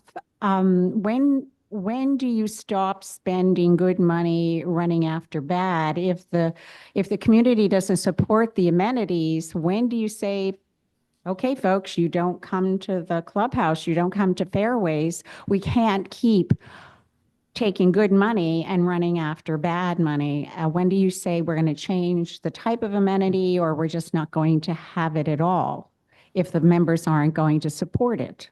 I think we have to start using the money wisely as times change, and we have to have an open mind to make that change if that's necessary to make this an affordable place to stay for those who are coming up behind us that are going to make Lake of the Woods what it should be. Those are my All right, thank you, comments. Barbara. First of all, I'd say if we have any sort of a savings when it comes to capital side, those would go back into the reserve fund balance and help us pay for possible overages somewhere else, or it'd help the beginning fund balance the next year. And that's all set by our reserve policy. I mean, that would be wonderful if all of our projects came in within our numbers and we had funds left over. So that on the capital side, that would go back to the reserves. On the operating side, it would help offset the bottom line, and that would be a conversation we'd have with the board if there were additional items we wanted to go ahead and spend money on, or if we wanted to also hold those to the bottom line and keep that in reserve. And right now we've got, for example, the food and beverage expenses that we have to offset. So that would probably go toward those kinds of things. When it comes to, let's see, you asked about the change in the type of use. I'll go back to what I said earlier. I think that's a community conversation. If we don't believe what we're doing is working, we can start looking at other models. But before we give up on that, I'd like to see more of a conversation. For example, bringing in an outside contractor to run our food and beverage might be an approach, but that's not necessarily what we want to do next. Some of the things we do in the meantime, for example, we look at programs that aren't working. We say, well, we're going to reduce hours at Fairways, but that sort of cuts your nose off to spite your face if you're trying to prove that we've got a full offering. So it's a little tricky, and it's something that I think a lot more members ought to weigh in on. Yeah, I understand your side of it. I think it's a juggling act, but I think you should start having those conversations with the community to get them thinking about it, and just have casual conversation or meetings and get the thought going, and not just wait till there's another crisis and then make a quick decision, perhaps that's going to cost us even more money. I think we have to just stop and maybe sometimes freeze budgets. Is that a new idea? And we've done some of that. We've done some of that in the current budget. I mentioned earlier, we froze some vacancies to offset some expenses. Okay, thank you. All right. And Phil, if I could offer this, we also, at the end of every year, we also do the calculation of the unrestricted cash surplus or deficit. So that's right. And the board can apply that in different ways. Thanks. Right. The little voice So in my that's- ear told me about that. Yeah. So that can either that can go to be used for example, for the next year. We could carry some of that money over to the next year. There's a range of options that the board has, and they usually make that decision in the August timeframe. Hey, Lori. Hello, my name is Lori Jew, Section 02373. Welcome to Lake of the Woods. John and I moved here 3.5 years ago. The HOA that year was $1,450. We are now looking at $1,000 over that. That's in 3.5 years. So welcome to Lake of the Woods. We do love living here. I don't have a question, just a comment. In the 3.5 years that I've lived here, my retirement income has gone up a total 12%. The HOA, if it goes up to 2402, is now 65 or 67% increase. In the same amount of time, I got a 12% increase in I'm retired fixed income. So just a comment. Last year, we ended the fiscal year at the end of May, I guess April. There was a shortfall of $250,000. So it wasn't just restaurant. I mean, we had a lot of other expenses. So that was a shortfall that we had to cover. I forget how much that was. 250, whoops, divided by, sorry, it's late. Divided by what, 4,200 lots? 260. So it's about $60 per lot that we had to cover for the fiscal year that ended in April. So even though we had a budget, we still went over budget and there were some other unforeseen events that occurred. So I get it. We covered that with other expenses, other save money. Yes, we did. Yeah, we were able to use new construction renovation funds Yeah. for that. Yeah. And I appreciate you mentioned we had some other things going on. For example, the playgrounds inspection that showed that they were deficient, and we were able to repair those. So we took that on head on. Yeah, and I just want to, I guess, revoice some of the comments that we've heard earlier today. We have a lot of wonderful amenities here. A lot of members do not utilize the amenities, and I'm guilty of not utilizing the equestrian center or the campground. So I'm just as guilty. I do pay my HOA on time, so I am subsidizing it. As an homeowner, I would like to have considered in maybe next year, if we're in the same situation again and we're looking at another big increase, can we please take a hard look at not subsidizing some of the amenities as much? Because if people aren't using them, then we shouldn't throw money at something that the members are not using. And I think we need to take a hard look at some of that so that we don't keep having another $1,000 increase over the next 3 years. We're going to price ourselves out of here. Right. Well, I think that's been one of the themes tonight, taking a hard look at what we're subsidizing. And as I said, in past years, we would say, well, we think we can get this revenue, and then when we didn't make it, we had to make up for it another way. So we didn't include those. We didn't stretch ourselves when it came to revenues this time. And but we didn't decrease the service either. Okay. Right. Yes, sir. Come on up. Good evening, Phil. Thanks for doing this. You're welcome. So I think where I am is to kind of repeat Name and what others have go said. ahead and give us your name and your. I'm Tom Francis. I'm Section 8, Lot 1. I think what I'd like to hear is some sort of commitment. I'm with you going into this year, and I'm very hopeful that the plans and the management changes result in something different and a turning of the corner, if you will. But as we watch the trends of our amenities and the amenity subsidies, if they're not going in the right direction, Are we going to reinvent them for next year? Are we going to go in a new direction and try something different? Because what we've tried in the last several years, from my estimation, hasn't worked overly well. That's my question. I think our first thought would be to scale back something as far as going in a different direction. We do have those kinds of conversations, but they're pretty radical. You know, as I said, I don't think that's something that we ought to enter into lightly. Our first thought is, you know, do we want to reduce services? And we've got to, I think we've got to have a better understanding as the committees of your finance committee with the board, that would be a reality. We'd have to say we're going to reduce services or we're going to change the way we're doing things. We've got ideas for that, but at this point, we haven't reduced services. We've tried to stay with the current plans for what we do. But would you agree that, you know, the definition of insanity is to continue to do the same thing over and over and expect a different outcome? And would you agree that if we're trending back that way again this year, that something significantly different would be necessary? Would you agree to that?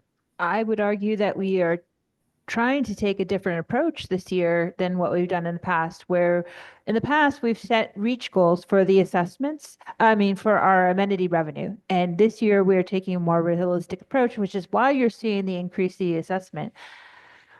Lake of the Woods is a bit of an anomaly in the HOA industry. We have a lot of revenue that comes in from our amenities, whereas a lot of other industries take a hard look. A lot of HOAs take a hard look at what their services they provide.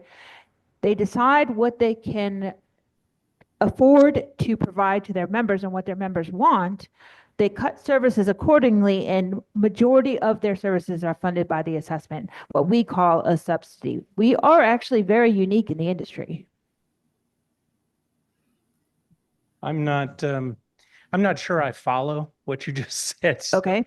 So forgive me, but I won't go into it. Basically, what I'm looking for is we have done variations of the same theme. Yes, we switch people around, we try it with different people, but we basically continuously try the same thing over and over.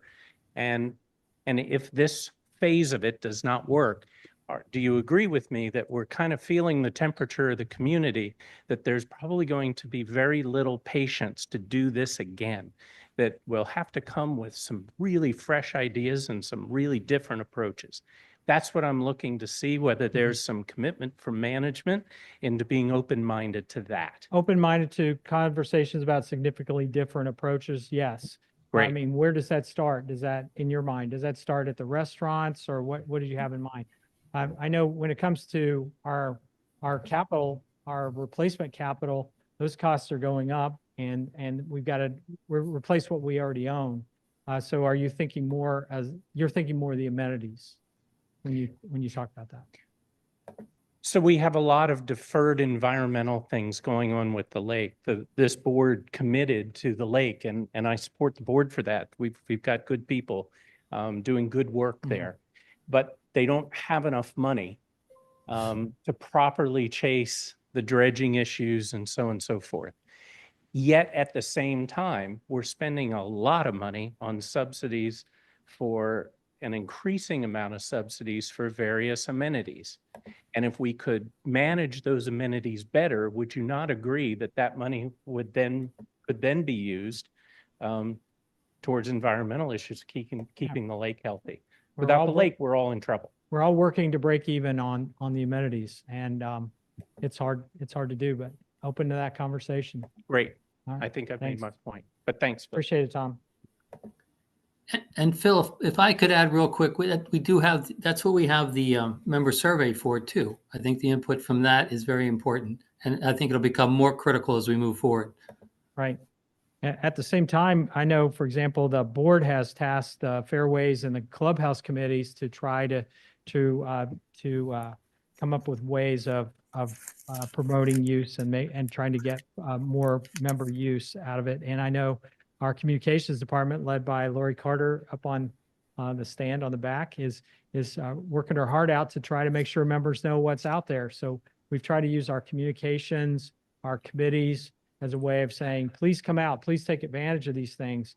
But you're right. At some point, we say, well, if it's not working, let's take another approach. And what is that? And I mean, there are ideas out there, and we can look at what those might be. The easy ones are reduce staff, reduce hours, but you can't really cut your way into the future. You've got to look at different approaches, and we can do that. What I hate to see, just if I could just say, our association is like no other, and we don't ever want to get to the point where all we have is a place for people to meet, a trail, and tennis and pickleball courts. You got to have pickleball, right? What we have makes us like no other, and so to do that, it takes an extra effort to be what I think we're the envy of a lot of communities. They wish they were Lake of the Woods. So it is more expensive this year. A lot of that has to do with maintaining what we have in place, and the growing expenses related to replacement and contractual services, et cetera. I hear what you're saying about, should we be open to new ways of doing business? I invite that. Yeah, let's have that conversation. Let's figure out what that looks like, and management will be part of that. Do we have anybody else? Yes, sir. Not as much time. Mike Ambrose, 3133. Just a quick, I mean, the big issue that everybody's discussing is the increase, obviously.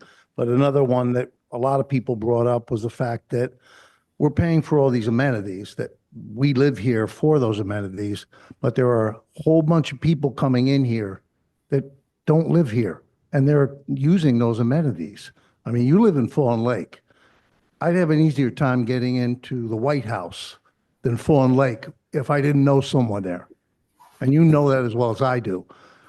Anybody comes in here when they want to. It's ridiculous. And now with this new gate, they're saying it's going to decrease the traffic. No, it's going to increase people that don't belong here to come in here. It's going to make it easier for them. Those are the ones that create the traffic on those major event days, holidays, et cetera, 4th of July. Those people are just coming in here. They don't live here. They're coming in to enjoy our amenities that we're paying for. And that's thanks, got to Mike. be figured out. And we do have security. We tell them to do their duty to make sure it's invited guests only. And I don't live in Fawn Lake. Pam Dearberry, Section 10, 185. The only word that I want to say to our board, to the staff, is priorities. We have none. We try and do way too much and then expect us to come up with the money to pay it back. We are a large retirement community, and our income is not going up. And you aren't going to have a community here if you don't start prioritizing. You wanted a front gate all along the road. You haven't done it back by 9.9. You want to get a clubhouse committee to turn around and decorate a clubhouse, but you can't make cost of goods. You turn around and hire people that don't want to be open, and you find excuses for that. And so number one thing is we've got to start prioritizing what is important and what our members want from this community. And I think that's what we're all trying to speak to. Thank you, Pam. Good points. You got to prioritize. Have we done it? Have we gotten all the questions out? Do we have anybody else? We do have 4 on Zoom if we want to take them. All right. So if you wouldn't mind coming on up. Hi, I'm Kathy McGuire. I'm an 8-year resident. I live on Section 5031. And I wanted to ask you about this proposed pickleball court for $2.5 million. Is that a thing that you're looking at doing? Are you talking about the covered pickleball court, or are you talking about repair? Indoor. Indoor pickleball is not funded. It's still Okay. just a concept. So what exactly are you proposing to do with the pickleball court to move it forward? The And how much will that cost? Well, in the replacement plan, there's scheduled repairs to the pickleball court there, repairs coming up next year. Not in the year after next. Yeah, So that's to maintain the courts that we already have, to resurface them. So that's not included in this current budget. No, we don't have pickleball courts in the, So in a way it is, because we're talking about a contribution to reserves. So when we contribute to our reserve fund, it funds future repairs for our pickleball courts. Okay, so the way that I see the community, if you were to pretend that the community was a child in school and it was failing, so the child is failing. So when the child is failing, you hold it back for a year so you can reassess things and before you move forward in the future and you fix all of the deficits. But I don't see that happening here. I see each year we're plunging more and more and more into oblivion for a community, like it's been stated before, that this community and these amenities might cease to exist.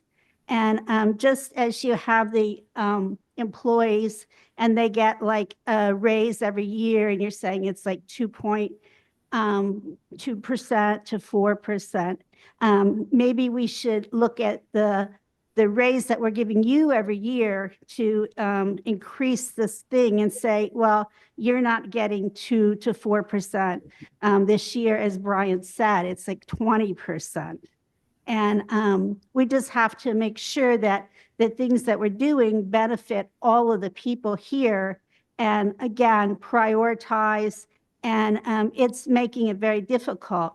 And I feel like that, like right now, many people here would move, but we're not moving because the interest rates really have us stuck.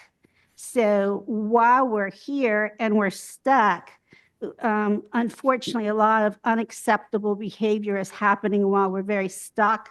And so that makes us feel that it's just tough, too bad. We just have to take it. And people don't like that. And, you know, the word gets out in the community and you say that everyone wants to live here at Lake of the Woods. But what I'm seeing is that most everybody I speak to is very happy that they're not living here. And many of the people who are living here just want to run. And it's got to stop. And you have to think about the people, their incomes, their abilities, and for the future. It needs to really, you need fiscal responsibility that just isn't happening. Thank you. thank you, Kathy.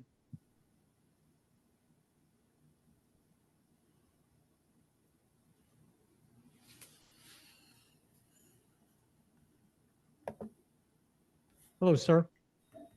John Lafley, Section 278. I think what we're looking for here is leadership.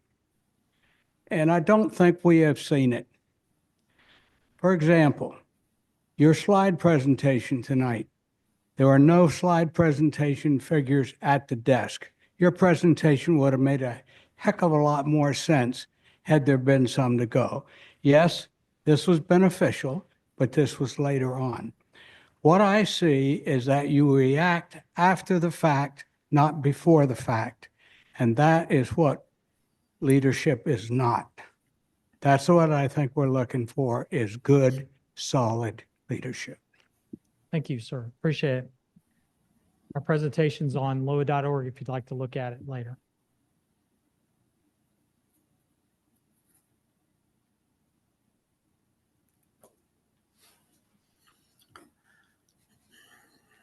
Hi, I'm Joe Lentine, Section 7, 134, 25-year resident here. First of all, I want to thank everybody who participated in the budgeting process. It's a thankless job. It's got a lot of detail. I think you guys have done a pretty good job of anticipating what the needs of this community are. It's a very intricate community, and it's an aging community that needs things repaired and updated. The budget process is something many of us rely on you to do because we don't have the time or interest to do, and it's really a difficult job. So having said that, I'm also disappointed in our membership.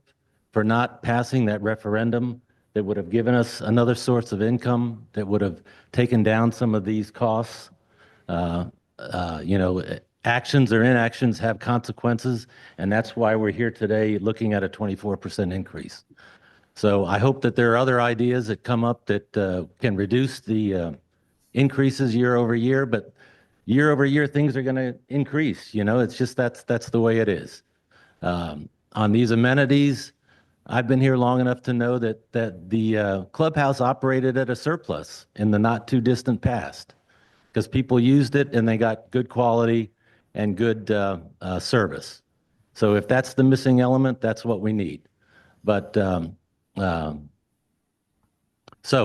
I just want to make that point and thank people that were involved in this, because this is an important task. And if this doesn't get done, this community just ceases to exist. And when you look at it, a $2,400 annual assessment is $200 a month. That's a pretty modest monthly assessment for a gated community in this area of the country. So I think we get good value for what you guys do here. We rely on you to manage the money that we give you efficiently and hope that you do. I have trust in the board and the people here that work that will do that, and just hope that others as well feel that way. So put me in the category that thinks you guys did a good job with the budget, and I'm hoping that you'll do a good job managing our money. Thank you. Thank you, Joe. Appreciate it.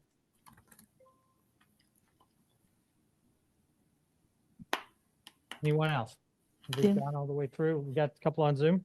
The couple on Zoom. We have Denise. I'm going to unmute you. Please accept. Go ahead, Denise. Yeah, I have a question on the inventory that we spend for the restaurant on food. How much food inventory do we spend? And how much waste do we spend per month on that food? And what is the profit and loss every month on the restaurants? I'm going to ask Charlie if he can take that on. I would tell you that LOA.org has our monthly financials, and you can see the details on LOA.org if you want to deep dive into what's going on at the clubhouse or fairways. Charlie, can you provide a response? Yeah, I mean, we do present the information on the website every month. Yeah, Clubhouse and Fairways are both out there. We don't go into details about, the waste, but we do have waste logs. We track that. That's not, some months it's worse than others, based on, ordering items and how things sell and don't sell. But having said that, we do present the information monthly on the website, so you can grab that information anytime you want to. Okay, and my other question is you have a proposal for part-time help on setting up and breaking down for banquets and weddings and everything. Why don't you get your staff to do it that's there? Why do you have to hire somebody part-time? Your staff is already there. Have them do it. Have them learn how to do it. Don't get somebody from the outside to do it where we're just wasting more money. Well, this would give a dedicated person that could help. Sometimes events are outside of when the staff is available to do that. And so the thought is this person is going to help on those shoulder times when no one's there. Would be a part-time person that would help all the time. Give them minimum wage to come in early. Give them some kind of incentive to come in early and help out. You're going to be paying somebody part-time more money than your own staff. Thanks for the idea. Appreciate it. Yeah, sure. Okay, and thank you. We're going to go on to Teresa. Teresa, if you'd like to speak, please accept. Go ahead. Hi. Hi, I'm Section 10, Lot 48, and I know the lady that just spoke about banquet serving. I wasn't planning on bringing this up, but I worked banquet serving for several years at Cross Keys, and that's what they did for us. You scheduled your employees for the events, we got paid minimum wage to set up, and then we switched to server pay for the event, and we got paid minimum wage to switch back. It was just all built into the schedule. So, and we never had a staffing problem. So that's a great idea, and that is a great way to save money. But that was actually not the point I was going to bring up. And if you want to look at Cross Keys Vineyard in Harrisonburg, you'll see they're very successful. So I didn't have the exact numbers. I had a little trouble getting online with Zoom. So I missed getting some of the totals. But when we were talking about the amenities and the cost and budgeting and saving money and where we can cut. So one of the things that was proposed was the sunshades on the clubhouse deck. And that was over 100,000. So if you do the math, 100,000 divided by approximately 5,000 homes comes to $20,000. So divide that by 12. That means each home in here has to spend $1,666 approximately in the clubhouse every single month to offset that. That's not something we need. So when you're looking at these budgets, these are the types of things that you need to look at. That's not a necessity. That's one of those things that can get put on hold. The bare necessities, see if the clubhouse turns around, and then make the changes and do the fancy add-ons and the bells and whistles. That's part of what you guys need to consider to budget, and that's not been done since I've lived here. We moved here in 2018, and it was like a $20-some increase in the assessment fees every year, except for the last couple. So yes, it's been over $1,000 with this proposed from what we originally paid when we moved in here. Something else you also have to consider is the elderly, which is a huge portion of our community.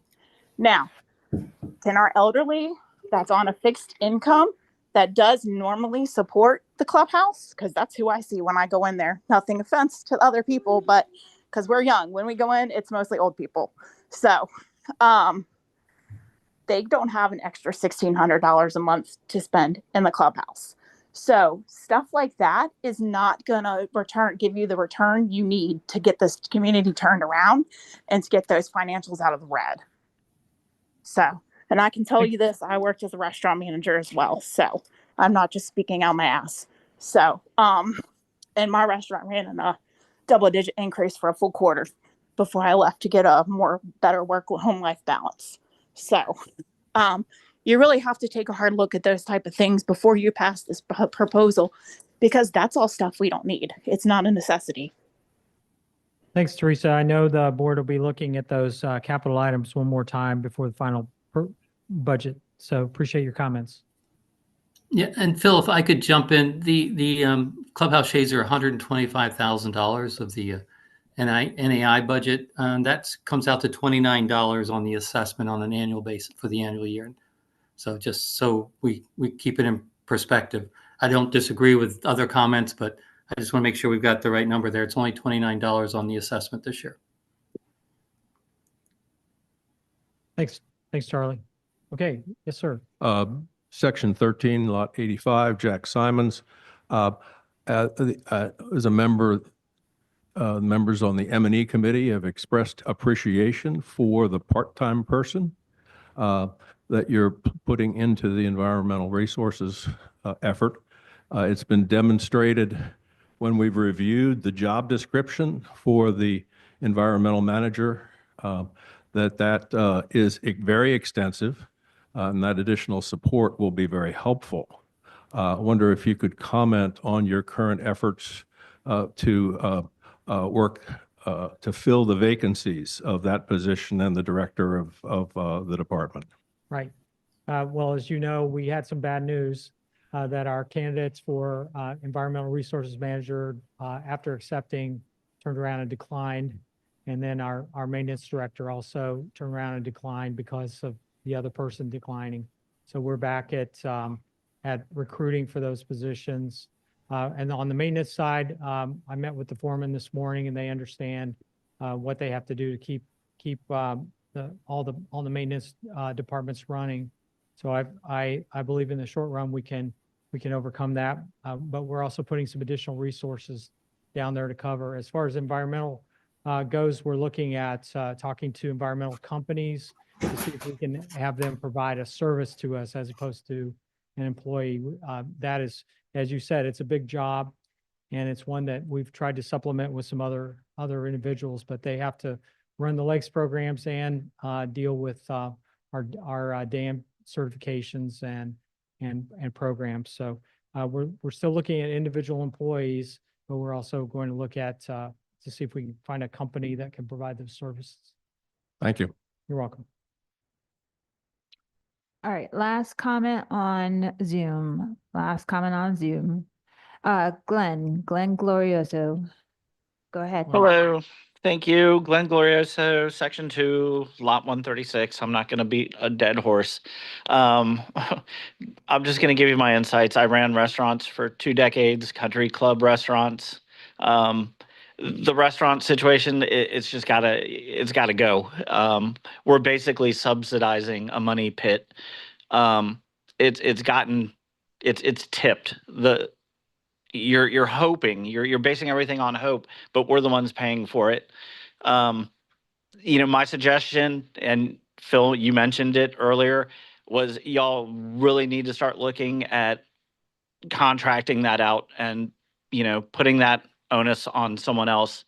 Even if we're just breaking even, at least that's better than dumping, what is it, between Fairways and the restaurant, it's like 400,000 a year that we're subsidizing. Plus we have to keep replenishing their equipment and all that. It's not worth it. And it's just creating so much animosity in the neighborhood. Like that would probably be a very good viable solution to that problem.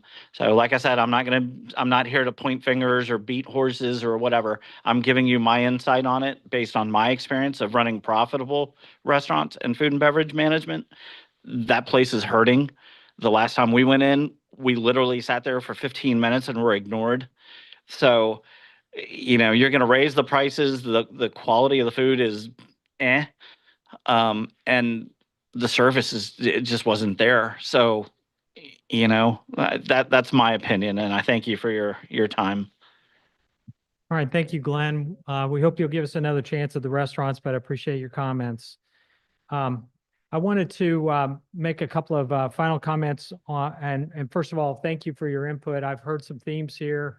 I would tell you that management, we're gonna discuss these, and we'll be meeting with the board here, and in the next 22 hours, we'll be sitting down with the board and discussing these. So it's very relevant. I did want to mention one thing, that there are some savings in this budget, and I wish we would have mentioned this at the beginning. One of the savings we have in the association is switching to FiberLink away from Comcast. So that's saved us considerable money in our administrative budget. Also, we've looked at some of our processes, and we've decided that we want to handle our quarterly statements differently. For the most part, people have email. We've got their email addresses, so we're not going to mail quarterly statements anymore.